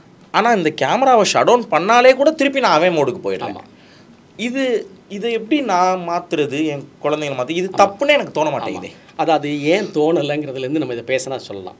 அதாவது நானும் சின்ன வயசில் இருக்கும்போது ஒரு தடவை நான் வந்து என் கிளாஸில் வந்து டெண்டுல்கர் என்னமா ஒரு ஸ்கொயர் கட் அடிச்சாம் பாரு அப்படின்னு சொல்லும்போது, என்னுடைய ஆசிரியர் சாந்தா டீச்சர்னு அவங்க சமூகவியல் பாடம் எடுக்கிறவங்க, அவங்க வந்து டெண்டுல்கர் வந்து தம்பி அப்படின்னு கேட்டாங்க. அப்படி ஒரு ஆங்கிளில் நான் யோசிக்கவே இல்லை. சாரி மேடம் அப்படின்னு சொன்னேன். அதுக்கப்புறம் என் வாழ்க்கையில் என்னை விட ஒரு நாள் வயது மூத்தவர்களாக இருந்தாலும் அவங்கள வந்து நீங்கள் நாங்கன்னு சொல்கிற பழக்கமும் வந்துருச்சு. அப்புறம் நான் கோயம்புத்தூரில் ரொம்ப நாள் வாழ்ந்தேன். கோயம்புத்தூரை பொறுத்த மட்டுக்கும் 2 பேர் பேசினா ஒருத்தர் அண்ணன்னு சொல்லிப்பாங்க. இல்லை யார் அண்ணன்னே நீங்கள் கண்டுபிடிக்க முடியாது. அப்புறம் கொஞ்சம் நீங்கள் நாங்கன்ற வெளிச்சொல் இருக்குல்ல, அவங்க வந்து ஏனுங்க வந்தீங்க போனீங்கன்னு சொல்லி பேசுகிறது இருக்குல்ல, அதுவும் அங்கே நான் பார்த்துக்கிட்டேன். ஆனால் பொதுவாக நம்ம சொசைட்டியில் வந்து ஏன் நம்ம வந்து ஆளுமைகளை அவ்வளோ மரியாதை இல்லாமல் நம்ம பேசுகிறோம் அப்படின்னா, பொதுவாக நமக்கு செல்ஃப் ரெஸ்பெக்ட் கொஞ்சம் கம்மியாக இருக்குது. நம்ம மேலே நமக்கு மரியாதையும் அன்பும் குறைவாக இருக்குது. இன்னொரு காரணம் காமன் மேன்ஸ் கிரட்ஜுன்னு ஒன்று சொல்லுவாங்க. அதாவது நம்முடைய ரியல் லைஃப்பில் நம்முடைய சாதனைகள் பெருசாக இருக்காது, நம்ம சாமானிய மனிதர்கள் தான். அந்த உண்மை நம்மளை கொண்டுக்கிட்டே இருக்கும். நம்முடைய ஆழத்தில், கான்சியஸில் இல்லை, நம்முடைய சப்கான்சியஸ் மைண்டில் வந்து நம்முடைய ரொட்டீன் லைஃப், நம்ம பிறந்தோம், நம்ம வந்து எந்த தர்ஸ்ட்டும் கிடையாது. எதையாவது ஒன்று நோக்கி ஓடி போய் ஒரு பெரும் செயலை எடுத்து டிரைவ் பண்ண ஆள் கிடையாது. நமக்கு ஒரு லட்சிய தாகத்தோடு இந்த செய்யத்தான் நான் பிறந்திருக்கேன், எனக்கு அங்கீகாரம் கிடைக்குதோ கிடைக்கலையோ, வெற்றி கிடைக்குதோ கிடைக்கலையோ, சோறு கிடைக்குதோ கிடைக்கலையோ, இந்த கனவுக்காக, இந்த நோக்கத்துக்காக, இந்த செயலுக்காக நான் சாகவும் தயார். இதுக்காக மட்டும்தான் டெடிகேஷனாக இருக்க போகிறேன். என் ஃபோக்கஸ், என் சிந்தனை, என் உழைப்பு எல்லாமே இந்த பெரும் நோக்கத்தை நோக்கி தான். அப்படி இல்லை. இப்போ ஒரு ஜெனரேஷனுக்கு வந்து விடுதலைன்ற நோக்கம் இருந்துச்சு, ஒரு ஜெனரேஷனுக்கு பொன்னுலகம் படைப்புன்ற நோக்கம் இருந்துச்சு. இன்றைக்கி ஜெனரேஷனுக்கு அப்படி எந்த லட்சியவாதம் கிடையாது. ஸோ லட்சியவாதம் இல்லாததுனால நமக்கு வந்து பெரிய தேவைகள் இல்லை. 25,000 சம்பளம் இருந்தால் போதும், ஒன்றுமே இல்லைனா ஸ்விக்கி ஓட்டிப்பேன், ஒன்றுமே இல்லைனா ஓலா ஓட்டிப்பேன், ஏதோ ஒன்று பண்ணிப்பேன் அப்படின்னு இருக்கு இல்லையா? அப்போது நமக்கு டிரைவ் இல்லை, லட்சியவாதம் இல்லை. நம்ம சின்ன மனிதர்கள்னு ஆழத்தில் தெரியும். பெரிய மனிதர்களை பார்க்கும்போது அவெல்லாம் ஒரு ஆளா அப்படின்னு சொல்கிறது வழியாக நம்முடைய ஈகோவை நம்ம சாட்டிஸ்ஃபை பண்ணிப்போம். இளையராஜாவை மொட்டை அப்படிம்பாங்க, அவன் ரஜினி இருக்கானே அப்படிம்பாங்க, அவன் அணில்பாங்க, மெண்டலான்பாங்க. அது எல்லாமே வந்து அவங்களுடைய ஆள் உள்ளத்துக்குள்ளார இருக்கிற கடுமையான தாழ் உணர்ச்சி. அப்புறம் அவங்களுடைய லைஃப்பை பற்றியே பேசுவாங்க. இவனை தெரியாதா, இவன் அந்த நடிகை கூப்பிட்டாங்க போனால அப்படிம்பாங்க. அது எதுவுமே அதுக்கு எந்த ஆதாரமும் இருக்காது. அப்படி உன் கண்ணுக்கு உனக்கு தெரிகிற அளவுக்கு அந்த விஷயத்தை செஞ்சால் அவன் ஒரு நட்சத்திரமே கிடையாது. ஃபர்ஸ்ட் ஆஃப் ஆல் இவனை பற்றி தெரியாதா அப்படின்னு இவர் வந்து அந்த சம்பவம் நடந்த இடத்துல இருந்த மாதிரியே பேசுவாங்க. ஸோ இது இந்த சொசைட்டியுடைய இந்த லோ டேஸ்ட்டு, இந்த சைக்காலஜி, இந்த தாழ் உணர்ச்சியை கேப்சர் பண்ணிக்கிட்டு பத்திரிகைகளில் கிசுகிசு வரும். யூடியூப்ஸில் இந்த மாதிரி ஆபாசமான விஷயங்கள், சினிமா உலகம் அறியாத கிசுகிசுக்களை பற்றி பேசுகிறது பெரிய வருமானம். 10,000 20,000 பணம் கொடுத்துட்டு அந்த இன்டர்வியூவில் போய் அதை வச்சு சொல்லுவாங்க, இந்த நடிகையை பண்ணாங்க, அவர் இப்படி பண்ணார், ஷூட்டிங் ஸ்பாட்டில் இப்படி ரகலை பண்ணாருன்னு. பெரும்பாலும் 99% அதில் பொய் தான் இருக்கும், கற்பனை தான் இருக்கும். அதை கேட்கும்போது காமன் மேனுக்கு வந்து ஆமாம் இவன் இப்போ நம்மளோட ஒன்றும் பெரிய ஆள் கிடையாது, இவனும் நம்மளை போல தான் அப்படின்னு. இந்த கிரட்ஜ் இருக்கு இல்லையா, இது வந்து அபாயகரமானது. இது எப்போ யாருக்கிட்ட எப்படி வெடிக்குன்னே தெரியாது. அப்போது ஒரு மனிதனுடைய, நான் அடிக்கடி சொல்லுவேன், சுயமரியாதையான ஆளுன்னு சொல்லிட்டு அடுத்தவனுடைய அவமதிக்கிற உரிமை உனக்கு கிடையாது. சுயமரியாதைங்கிறதுல பிறர் மரியாதையும் இருக்குது. தன் மேலே தனக்கு மரியாதை இருக்கக்கூடிய ஒருவன் ஒருபோதும் இன்னொரு மனிதன் அவமரியாதையாக பேச மாட்டான். அவனுடைய மாற்று கருத்தை கூட ரெஸ்பெக்டபிள் மேனரில் தான் சொல்லுவான். அதாவது நான் வந்து பொலைட்லி டிஸ்ஒபீடியன்ட் அப்படின்னு ஒரு காயினேஜ் இருக்குது, எனக்கு ரொம்ப பிடிக்கும். உங்கள் அதிகாரியோடய உங்களுக்கு மாற்றுக்கிறது இருந்தால் கூட நீங்கள் பொலைட்டாகவே டிஸ்ஒபீடியண்ட்டாக இருக்க முடியும். சார் நான் சாரி சார் தப்பாக எடுத்துக்காதீங்க, still I am not convinced, அல்லது நீங்கள் சொன்ன ஒரு விஷயத்தில் எனக்கு கன்விக்ஷன் இல்லை சார், நான் அதை ஒத்துக்கலை சார், நான் இன்னும் கன்வின்ஸ் ஆகலை சார்னு கூட சொல்ல முடியும். ஆனால் இந்த டே டு டே லைஃப்பில் வந்து நம்ம கொஞ்சம் இப்போ தான் வந்து சொசைட்டி வந்து கொஞ்சம் எலிகண்ட் லைஃப் ஸ்டைலுக்கு மாறிட்டு வருது. இப்போ நீங்கள் ஒரு ஒரு ஒரு மத்திய வாழ்க்கையோ உயர் மத்திய வாழ்க்கையோ வாழக்கூடியவங்க வந்து அவங்க வீட்டில் கவனிச்சிருப்பீங்க, பிள்ளைங்களை கூட நீங்கள் நாங்கன்னு சொல்லுவாங்க, வாங்க போங்க உட்காருங்க அப்படின்னு. நான் கமல் சார்கிட்ட பார்த்த ஒரு விஷயம் இருக்குது. அவருடைய உலகத்தில் முக்கியம் இல்லாத நபர்களே கிடையாது. அவர் ஒரு சின்ன அடிமட்ட நபரையும் சார் வாங்க சார்னு சொல்லுவார், வாட்ச்மேனையும் சார்னு தான் கூப்பிடுவார், ப்ரொடியூசரையும் சார்னு தான் சொல்லுவார். அவர் நீங்கள் நாங்கன்ற மரியாதையை கொடுக்காத ஆள், ஒரு சின்ன பையனை கூப்பிட்டா கூட நீங்கள் என்ன பண்ணிட்டு இருக்கீங்கன்னு தான் கேட்பார், சார்னு தான் சொல்லுவார். அவர் அதை வலியுறுத்தவும் சொல்லுவார். இந்த உறவு பேரை சொல்லி கூப்பிட்றத அவர் எதிர்ப்பார். ஏன்னா அது ஏதாவது ஒரு வகையில் எக்ஸ்ப்ளாய்டேஷனுக்கு தான் வழிவகுக்கும். ஒருத்தர் மரியாதையாக சொல்கிறது தான் பெஸ்ட்டு அப்படிங்கிறது அவருடைய கருத்து. ஸோ இது வந்து கொஞ்சம் கொஞ்சமாக கற்றுக் கொடுக்கப்படணும். எல்லா மனிதர்களுமே அவனை பொறுத்த மட்டுக்கும் முக்கியமான ஆள். எஸ்எஸ் வாசனுடைய ஒரு வரி இருக்குது. எஸ்எஸ் வாசன்னா விகடன், ஆனந்த விகடனை உருவாக்குற ஆனந்த விகடன் நிறுவனத்தை உருவாக்குனவர். அவர் வந்து விகடன் பவள விழா மலரில் அந்த கட்டுரை இருக்குது. அவர் வந்து கல்யாண ஏற்பாடுகள் பண்ணும்போது அதெல்லாம் அவருனாலே கிராண்டு தான். அவர் தான் வந்து பிரம்மாண்டமான படங்கள்லாம் எடுத்தார். சந்திரலேகா மாதிரியான படங்கள்லாம் எடுத்து பிரம்மாண்ட படங்கள்ங்கிறதே அவர் தான் யுகம். அந்த இன்றைக்கி சொல்கிற பேன் இண்டியாவெல்லாம் 100 வருஷத்துக்கு முன்னாடி பண்ண ஆள். அவர் சொல்கிற ஒரு விஷயம் இருக்குது, ஒவ்வொரு தனி மனிதனும் அவனை பொறுத்த மட்டுக்கும் முக்கியமானவன்.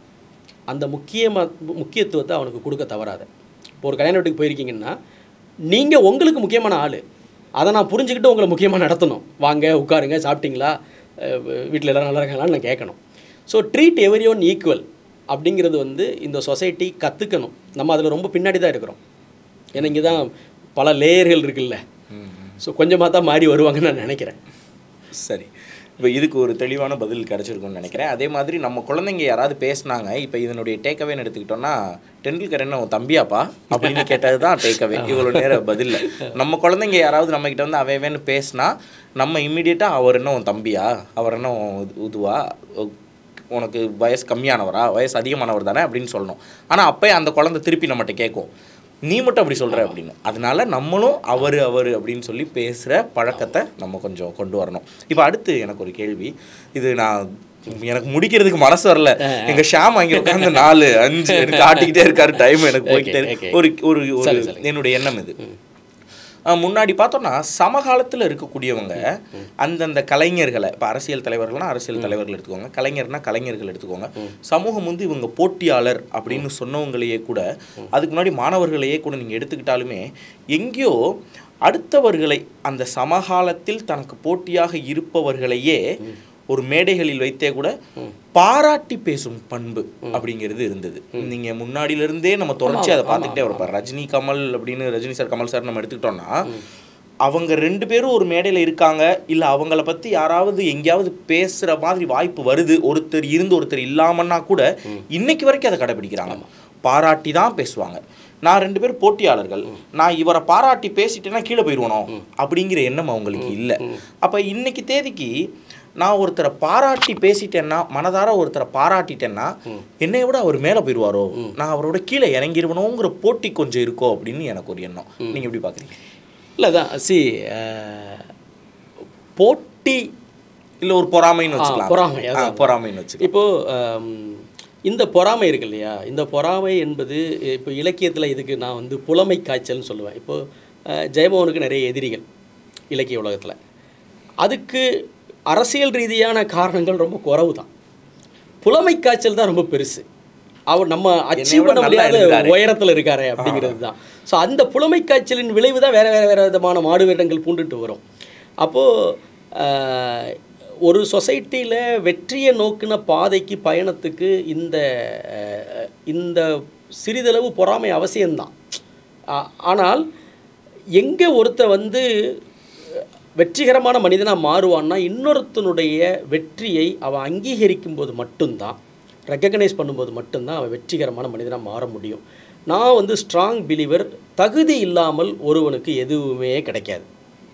அப்படி ஏதாவது கிடைத்திருந்தால் அது அவனுக்கு நிலைக்காது. அவன் ஒரு நெப்போட்டிசம் கிட்டாக இருந்து ஒரு விஷயம் நடந்திருக்கும், ஆனால் அதுக்கப்புறம் அவன் அதை தகுதியை படுத்திக்கிறதுக்காக பல வேலைகளை பண்ணியிருப்பான், அது நமக்கு தெரியாது. சிலவனுக்கு வந்து பெரிய பிரம்மாண்டமான திரட்டப்பட்ட சொத்தை அவங்க அப்பா கையில் கொடுத்துட்டு போயிருப்பார், ஆனால் அவர் எந்த உயரத்தில் அவன் பையனை தூக்கி உட்கார வச்சாரோ அவ்வளவு வேகமாக அவன் கீழே விழுந்து அதை வீணடிச்சதை நம்ம பார்த்துருப்போம். அப்போது இந்த உலகத்தில் ஒருத்தருக்கு ஒரு தகுதி இருக்குது அப்படின்னா அதை இமீடியட்டாக டிஸ்மிஸ் பண்ணுற ஒரு போக்கு இருக்குது. அதான் தெரியாதா சார், ஃப்ளூக் சார், அதிர்ஷ்டம் சார், லக்கு சார், அவனுக்கு கை தூக்கி விடுறதுக்கு 1000 பேர் இருக்காங்க சார், இப்படி சொல்லுவாங்க. அப்படி சொல்கிறவங்க வந்து ஒரு ஃபெயிலியரான ஆட்கள். அவங்க 100% ஃபெயிலாக தான் ஆவாங்க. அதான் கேட்கும் சார், அவனை கை தூக்கி விடுறதுக்கு 100 பேர் இருக்காங்க சார், நமக்கு அப்படியா சார், அவனுக்கு பிறந்த மாதிரி அப்பா நமக்கு இல்லையே சார், அவன் பிறந்த கம்யூனிட்டியில் நான் பிறக்கலையே சார், நமக்கு இது இல்லையே சார்னு சொல்லுவான். தன்னுடைய தோல்விக்கு, தன்னுடைய வாழ்க்கையினுடைய சூழலுக்கு இன்னொரு மனிதனை கை காட்டுறவன், இன்னொருத்தனுடைய காரணத்தினால தான் நான் வந்து வெற்றி பெற முடியலன்னு சொல்கிறவன், இவன் எல்லாருமே ஃபெயிலியர் தான். அப்போது சக்ஸஸை வந்து இன்னொருத்தனுடைய வெற்றியை பாராட்டுறது, இன்னொருடைய திறமையை பாராட்டுறது, இன்னொருத்தனுக்கு ஒரு விஷயம் கிடைக்கும்போது உண்மையிலேயே உளப்பூர்வமாக மகிழ்றது, அதெல்லாமே வந்து சைக்காலஜிக்கலாகவே உங்களை வாழ்க்கையில் உயர்த்தக்கூடியது. நான் சொன்ன இந்த பணவாசம் புஸ்தகத்தில் இன்னொருத்தனுடைய வாழ்க்கையை கண்டு சிறிதளவு ஒருத்தன் பொறாமப்பட்டால் கூட அவன்கிட்ட செல்வம் சேரவே சேராதுங்கிறாரு. அதுக்கு 100 உதாரணத்தை அவர் கொடுக்குறாரு. சார் என்ன வாழ்க்கை வாழ்கிறான்டா அப்படின்னு சொல்லிட்டிங்கனாலே விளங்காது அப்படின்னு அவர் ஏன் அப்படின்னு அவர் சொல்கிறாரு. அதை வந்து வெறுமனே நம்பிக்கையே அவர் சொல்லலை, அதை நம்முடைய ஆள் உள்ளம் அதை எப்படி எடுத்துக்கும் அப்படின்னு அவர் இதில் விளக்குறாரு. அப்போது உண்மையிலேயே வெற்றிகரமான மனிதர்கள் நீங்கள் பார்த்தீங்கன்னா அவங்க வாழ்க்கையில் இன்னொருத்தருடைய வெற்றியை பயங்கரமாக சந்தோஷப்படுவாங்க. பயங்கரமாக அவன் வந்து இன்னொரு கிரேட் டேலண்ட்டை வந்து அதுக்கு முன்னாடி முழந்தாளிடுறதுக்கு அவன் தயங்கவே மாட்டான். ஸோ அப்படி யாருக்காவது அந்த பழக்கம் இருந்துச்சுன்னா அதை ஸ்டாப் பண்ணிக்கோங்கன்னு தான் நான் சொல்லுவேன்.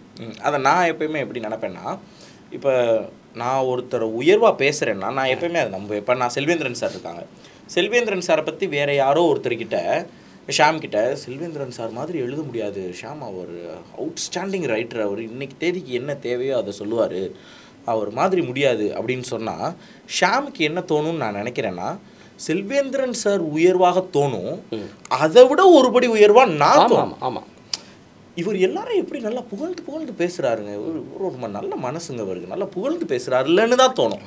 நிறைய பேர் என்ன நினச்சிறாங்க, நான் ஒருத்தரை புகழ்ந்து பேசினா அவர் தான் உச்சத்துக்கு போவாருங்க. அப்படி இல்லை, யார் பேசுகிறாங்களோ, ஏன்னா நிறைய பேரை நம்ம கேட்டிருப்போம், அவர் யாரை பற்றியும் கெட்டதாக அது வரைக்கும் ஒரு வார்த்தை பேசினது இல்லைங்க, நல்லதாக மட்டும்தாங்க பேசுவார், யாரை பற்றி அவர் பின்னாடி புறணி பேசினது இல்லைங்க அப்படின்னு.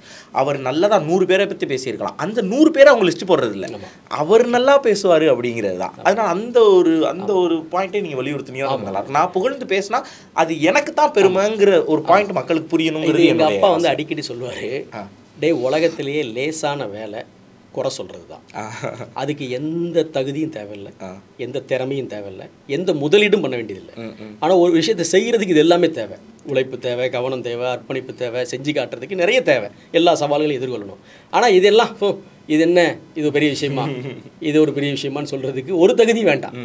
அப்போது ஒரு விஷயத்தை ரெகக்னைஸ் பண்ணாமல், அப்ரிஷியேட் பண்ணாமல், அதில் இருக்கிற பிழைகளை ஒருத்தர் சுட்டுனாலே அவன் வந்து ஒரு தகுதி இல்லாத ஆள்னு எங்கள் அப்பா சொல்லுவார். ஸோ உலகத்தில் லேசானது குறை சொல்கிறது, மட்டம் தள்ளுறது, விமர்சனம் பண்ணுறது. இப்போ அதே சமயத்தில் வயசு வருஷா வந்து மிகையாகவும் புகழக்கூடாது. எனக்கு அவர் ஏன் முக்கியம் அப்படின்னா அதை சொல்ல தெரியணும். அதை விட்டு மிகையாக ஏதாவது ஒன்று சொன்னாக்க டக்குன்னு அது மாறிடும். சார் அவன் வந்து எப்போயுமே அப்படி தாங்க, அவன் வந்து ரொம்ப எக்ஸாகரேட் பண்ணி பேசுவான், சூப்பர்லேட்டிவாக பேசக்கூடிய ஆள் அப்படின்னு சொல்லிடுவாங்க. ஸோ என்ன கேட்டால் வணங்க தொடங்கும் போதே வளர தொடங்குவோன்னு சொல்லுவாங்க. அது வந்து ஒருத்தரை பார்த்த உடனே வணக்கம் சார் நல்லா இருக்கீங்களான்னு அப்படி கேட்குற ஒருத்தனை வந்து அன்ஸ்டாப்பபிள், அந்த ஒரு கேரக்டரை அவனை எங்கேயோ கொண்டு போய் விட்டுரும். அது மாதிரியே இன்னொரு மனிதனில் இருக்கக்கூடிய பாசிட்டிவ் அம்சத்தை பார்க்கக்கூடிய ஒருத்தன் அவனுடைய வெற்றியை ஸ்டாப் பண்ணவே முடியாது. இதுக்கு ஒரு உதாரணத்தை சொல்லி கூட இதை நிறைவு செய்யலாம்னு நினைக்கிறேன். கிரேட் கேட்ஸ்பின்னு ஒரு படம் பார்த்துருப்பீங்க, டிகாப்ரியோ நடித்த ஒரு படம். அது ஆக்சுவலாக கிரேட் கேட்ஸ்பிங்கிற ஒரு நாவல், ஃபிட் ஜெரால்ட் அப்படிங்கிற ஒரு ஆங்கில எழுத்தாளர் எழுதின ஒரு நாவலுடைய அடாப்ஷன் தான் அது. தன் காதலி வீட்டுக்கு எதிரிலே பெரிய பங்களா கட்டி அவள் வேற ஒருத்தர் கல்யாணம் பண்ணிட்டு போயிடுவாள், அந்த காதலில் உருகுவார் டிகாப்ரியோ. ஒரு நல்ல படம். ஃபிட் ஜெரால்ட் வந்து மிக முக்கியமான ஆங்கில எழுத்தாளர். அவர் வந்து இந்த கேட்ஸ்பி நாவலுடைய முன்னுரையில் வந்து முதல் வரி எழுதுகிறார். அவங்களோட அப்பா ஃபிட் ஜெரால்டுங்கிற ஒரு ரைட்டருடைய அப்பா வந்து மிகப்பெரிய வணிகர், உலகம் முழுக்க கப்பலில் போய் வியாபாரம் பண்ணவர். இவரும் கப்பலில் போய் வியாபாரம் பண்ண ஒரு ஆள். இவருடைய எல்லா நாவல்களுமே கப்பலில் தான் எழுதப்பட்டுச்சு பெரும்பாலும். அப்போ அந்த முன்னுரையோட முதல் வரி சொல்கிறாரு, மனிதர்களில் நன்மையை மட்டுமே காணும் ஒரு கண்ணை வளர்த்துக்கொள், அது ஒன்று உன் வாழ்க்கையில் நீ வெற்றி பெறதுக்கு காரணமாக அமையும்னு சொல்ல என் அப்பாவுக்கு அப்படின்னு ஆரம்பிக்கிறாரு. அதாவது ஒரு மனுஷனை பார்த்தா அவன்கிட்ட இருக்கிற நன்மை மட்டும்தான் அவன் கண்ணுக்கு தெரியணும், வேறு எந்த திறமையும் வேண்டாம் அவனுக்கு. இந்த ஒன்று இருந்துட்டாலே யூ ஆர் அன்ஸ்டாப்பபிள்னு அவர் தன் மகனை சொல்லி வளர்த்துருக்காரு. ஸோ இந்த இடத்துல நானும் அதுதான் சொல்வேன். நீ சந்திக்கிற ஒரு மனிதனில் அவன்கிட்ட இருக்கிற நன்மையை மட்டுமே பார்த்தா நீ நல்லவன், அவன்கிட்ட இருக்கிற தீமை மட்டுமே உனக்கு தெரிஞ்சதுன்னா, அவன்கிட்ட இருக்கிற பிழைகள் ஃப்ளாஸ் மட்டுமே உனக்கு தெரிஞ்சதுன்னா, ஃபண்டமெண்டலாக நீ ராங்கான ஆள். ஏன்னா பிழையா பெருமை எவருக்குமே கிடையாது. நீ எந்த ஆள்கிட்டையும் சின்ன பிழை இருக்க தான் செய்யும். உனக்கு அதுதான் தெரியும், அவனுடைய மற்ற விஷயம் தெரியாதுன்னா நீ ரொம்ப ராங்கான ஒரு ஆள், உன்னை திருத்திக்கோ. அப்படிங்கிறது தான் என்னுடைய சப்மிஷன். கடைசியாக சொல்லி இப்படி தாங்க முடிக்கிறாங்க. யார்கிட்ட இருந்தாலும் அவங்களுடைய பாசிட்டிவான விஷயங்களை நம்ம கவனிக்கணும் அப்படிங்கிறத தான் அவர் தன்னுடைய மகனுக்கு சொல்கிறாரு.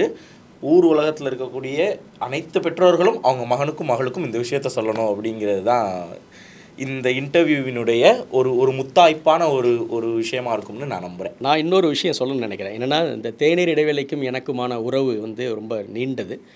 வாசிப்பது எப்படி புத்தகமாக வந்தபோது அது பெரிய பரவலான கவனத்தை பெறுவதற்கு முன்பே அதுக்கான கவனத்தை உருவாக்கி அளித்தவர்களில் உலகநாயகன் கமல்ஹாசன் சார் ரொம்ப முக்கியமானது. ஏன்னா அவர் பிக் பாஸ்ங்கிற ஷோவில் இந்த புத்தகத்தை ரெக்கமெண்ட் பண்ணார். அந்த சமயத்திலேயே இந்த புத்தகத்துக்கான மதிப்புரையும் இந்த புத்தகத்தை பற்றின காணொலி தேநீர் இடைவேளையில் வந்தது. அது வழியாகவும் அது நிறைய பேருக்கு போய் சேர்ந்துச்சு. ஸோ அப்பத்திலிருந்தே தேநீர் இடைவேளையோட உறவு எனக்கு தொடர்ந்துக்கிட்டே வருது. இப்போ அதில் இப்போ பிரகதீஷ் எனக்கு என்னென்னா, சின்ன ஊர்களில் இருந்து இந்த பெருநகரத்தில் போராடி தனக்கான ஒரு இடத்த உருவாக்கி தானே போராடி அடைஞ்சு உருவாக்குறது என்பது அவங்கள போலவே அந்த ஊர்லேருந்து வரக்கூடிய பல பேரை இன்ஸ்பயர் பண்ணும். மக்கள் உடனே ஓன் பண்ணுவாங்க. இப்போது பிக் பாஸில் ஜெயிச்ச முத்துக்குமரன் உங்கள் ஊருக்காருமே அது தனி மனிதனுடைய வெற்றியே கிடையாது, அது தமிழ்நாட்டில் வாழக்கூடிய பல கோடி முத்துக்குமரங்களுடைய வெற்றி. அது அந்த மாதிரி அவர் எப்படி அந்த மீடியாவில் போய் சாதிக்கிறாரோ அதே மாதிரி நீங்கள் இந்த யூடியூப்ன்ற ஒரு மீடியத்தை எடுத்துக்கொண்டு உங்களுக்குன்னு ஒரு பாணி, அதில் நீங்கள் பிடிச்சிக்கிட்ட ஒரு விஷயம் காந்தியோடைய விஷயம். தேநீர் இடைவேளைன்னா எனக்கு உடனே நினைவுக்கு வருது அதுதான். கடையனுக்கும் கடைத்தேற்றம், கடைசி மனுஷனுக்கு கூட இதில் ஒரு செய்தி இருக்கணும். ஒரு விஷயத்தையும் சிம்பிளாக கொண்டு போய் சேர்க்கணும். இப்போ நான் பேசும்போதே நான் ஒரு நவீன சிந்தனையுடைய மொழியில் பேசுகிறேன், ஒரு இலக்கிய ஆசிரியனுடைய மொழியில் நான் பேசுகிறேன். அது நீங்கள் இம்மீடியட்டாக அதை பார்த்துட்டு இருக்கிற ஆளுக்கு புரியணுங்கிறதுக்காக சிம்பிளிஃபை பண்ணுறீங்க. அப்போ அதில் அந்த ஒரு குணம் இருக்குது. எல்லா மனிதனையும் எம்பவர் பண்ணணும், அவனுக்கு இந்த தகவலை கொண்டு போய் சேர்க்கணும், புரிய வைக்கணும் அப்படிங்கிறது. அந்த இடம் தான் பிரகதீஷ் இந்த வயதில் இவ்வளோ பெரிய ஒரு இடத்துல உட்கார வச்சுருக்குன்னு நினைக்கிறேன். என்னுடைய மனமார்ந்த வாழ்த்துக்கள். தேநீர் இடைவேளை பார்வையாளர்களோடு உரையாடுறது கிடைச்ச இந்த வாய்ப்பையும் நான் பெருசாக கருதுகிறேன். நன்றி. உங்களுடைய வார்த்தைகளுக்கு எனக்கு எப்படி நன்றி சொல்கிறதுன்னு தெரியல. நன்றின்னு ஒரு வார்த்தையில் சொல்லவும் நான் இதை விரும்பலை. தொடர்ந்து நீங்கள் சொன்ன மாதிரியே எங்களுடைய பயணம் இதை நோக்கியே கடைக்கோடி மனிதனுக்கும் கடைத்தேற்றம்ங்கிற அந்த காந்தியினுடைய வரிகளுடைய நாங்களும் பயணிப்போம். எங்களுடைய தடத்திலிருந்து ஒரு நூல் அளவு கூட நாங்கள் மாறிட மாட்டோங்கிறத நான் ஒரு உறுதியாக உங்களுக்கு கொடுக்குறேன். எங்களுக்கு உங்களுடைய நேரத்தை கொடுத்ததுக்கு மனமார்ந்த நன்றி. இன்றைக்கி ரொம்ப நம்ம மருத்துவர்கள்கிட்ட பேசுவோம், நம்ம ஆண்டர்பிரினர்ஸ் கிட்ட பேசுவோம், நம்ம இன்சைட்ஸ் நிறையா பேசுவோம். உங்கள் கல்லீரல் எப்படி இருக்குது, கிட்னி எப்படி இருக்குது, இதெல்லாம் பார்த்துக்கோங்க, அதெல்லாம் தான் செய்யணும், இப்படிலாம் நம்ம நிறைய பேசுவோம். மனசுன்னு ஒன்று இருக்குங்க. அந்த மனசுங்கிறது தான் எல்லாத்தையுமே நமக்கு கண்ட்ரோல் பண்ணது, இயக்குது. ஆனால் மனசுன்னு ஒரு உறுப்பு கிடையவே கிடையாது. மனசு அப்படின்னு ஏதாவது ஒரு உறுப்பு இருக்கா? கிடையாது. இப்போ மூளை அப்படின்னா மூளையை நம்ம சொல்லுவோம், மூளை தான் அந்த கையவே இப்போ நீ தூக்க சொல்லுது, அதுக்குள்ளே இப்படி பண்ணுது ஆச்சா வச்சான்னு சொல்லுவோம். மனசுன்னு ஒரு சொல்லு இருக்குது, அது வலிக்குதுன்னு சொல்லுவோம், அது அப்படின்னு சொல்லுவோம், மனசு குத்துதுன்னு சொல்லுவோம், குடையுதுன்னு சொல்லுவோம். ஒன்றுமே ஆனால் அப்படி ஒரு உறுப்பு கிடையாது. இதயத்தை நம்ம மனசுன்னு கூட சொல்லிக்கிறோம். ஆனால் உச்சந்தலையிலேருந்து நான் உச்சந்தலையிலேருந்து உள்ளங்கால் வரைக்கும் ஒரே ஒரு விஷயம் மனிதர்களுக்கு பரவி இருக்குன்னா அது மனசு தான். எல்லா பக்கமும் மனசு இருக்குது அப்படின்னு நான் நினைக்கிறேன். அந்த மனசுக்கான தீனியாக இன்றைக்கி இந்த பாசிட்டிவிட்டி நிகழ்ச்சி அமைஞ்சிச்சு. நிறையா என்னுடைய சிந்தனைகள் நான் இப்படி உட்காந்து, ஏன்னா எப்போயுமே நீங்கள் பார்த்துட்டே இருப்பீங்க, நான் அப்படியே கவனித்து கேள்வி கேட்டுகிட்டே இருப்பேன். நிறைய பேர் கூட அப்பப்போ கீழே போடுறது உண்டு, ஏதாவது ஒரு பேட்டியில் குறுக்க நீங்கள் நிறைய கேட்குறீங்க. அதுக்கு என்ன காரணம்னா, நம்ம என்ன கேள்வி கேட்குறோமோ அதுலேருந்து ஒரு சில நேரங்களில் விலகி போகும்போது திருப்பி நம்ம அதை பிடிச்சி உங்களுக்கு தேவையான கருத்துக்களை வாங்கி கொடுக்கணுன்னா நம்ம கொஞ்சம் பேச வேண்டியது இருக்கும். இதில் எனக்கு எந்த வேலை இல்லை, நான் பாட்டுக்கு உட்காந்து அழகாக சார் பேசினதை கேட்டுக்கிட்டே இருந்தேன். எனக்கு பொதுவாகவே இந்த மாதிரி யாராவது பேசினாங்கன்னா, அந்த செவிக்கு உணவு அப்படின்னு சொல்லுவோம், இந்த மாதிரி பேசினா நான் கேட்டுக்கிட்டே இருப்பேன். அது எனக்கு ரொம்ப ரொம்ப பிடிக்கும். இன்றைக்கி அதே மாதிரி கேட்டேன். இந்த ஒரு 50 நிமிஷம் வந்திருக்கும்னு நினைக்கிறேன். இந்த 50 நிமிஷம் உங்களுக்கும் உங்களுடைய வாழ்க்கையில் மிக மிக மிக பயனுள்ள ஒரு 50 நிமிஷமாக இருக்கும் அப்படிங்கிறத, அது தேநீர் இடைவேளை மூலமாக வந்திருக்கு அப்படிங்கிறது எனக்கு ரொம்ப மன மகிழ்ச்சி. எப்பயுமே நம்ம ஒரு விஷயத்தை கேட்குறோன்னா அதை கேட்டுட்டு ஆஹா அப்படின்னு சொல்லிட்டு அப்படியே தூங்கிட்டோம்னா அது விஷயம் இல்லை. அதை மனசுக்குள்ளே எடுத்துக்கிட்டு அதை நம்ம கொஞ்சம் சிந்திச்சு நம்ம வாழ்க்கையில் இதை நம்ம அப்ளை பண்ணணும் அப்படின்னு இதில் இருக்கக்கூடிய இன்றைக்கி நிறைய விஷயங்கள் சொன்னாங்க. ஏதாவது ஒன்று நான் இனிமேல் பின்பற்றலான்னு இருக்கேன். அது ரீடிங்கில் தொடங்கி அடுத்தவர் அவர் இவர்னு நம்ம மரியாதை கொடுத்து தான் பேசணும், யாரும் உனக்கு கீழானவங்க இல்லை அப்படிங்கிறதுலேருந்து, ஒருத்தர்கிட்டருந்து பாசிட்டிவான விஷயங்களை தான் நம்ம எடுத்துக்கணும் அப்படிங்கிறதுலேருந்து, அடுத்தவர்களை புகழ்ந்து பேசணுங்கிறதுலேருந்து, இதுக்கு முன்னாடி வாழ்ந்த தலைவர்களை நம்ம இகழ்ந்து என்றைக்கு ஒரு நாள் பேசிடக்கூடாதுன்றதுலேருந்து, இப்படி நிறைய நல்ல பண்புகள் நமக்கு இன்றைக்கி சொல்லிக் கொடுக்கப்பட்டிருக்கு. இதில் ஏதாவது ஒன்றை இனிமேல் நான் என்னுடைய வாழ்க்கை முழுவதும் அதை நான் என்னுடைய வாழ்க்கைக்கு எடுத்துக்கிற போகிறேன் அப்படின்னு யாராவது முடிவு பண்ணிங்கன்னா அதை விட ஒரு பெரிய வெற்றி சாருக்கும் இருக்காது, எனக்கும் இருக்காது, இந்த சேனலுக்கும் இருக்காது. ஸோ ரொம்ப நன்றி. நீங்கள் பார்த்தவங்க எல்லாருக்கும் ரொம்ப நன்றி. இன்னொரு லைஃப் டெமி வழங்கும் பாசிட்டிவிட்டியில் உங்கள் எல்லோரையும் சந்திக்கிறேன். ரொம்ப நன்றி சார், கோடான கோடி நன்றி. நல்ல நல்ல பிள்ளைகளை நம்பி இந்த நாடே இருக்குது தம்பி.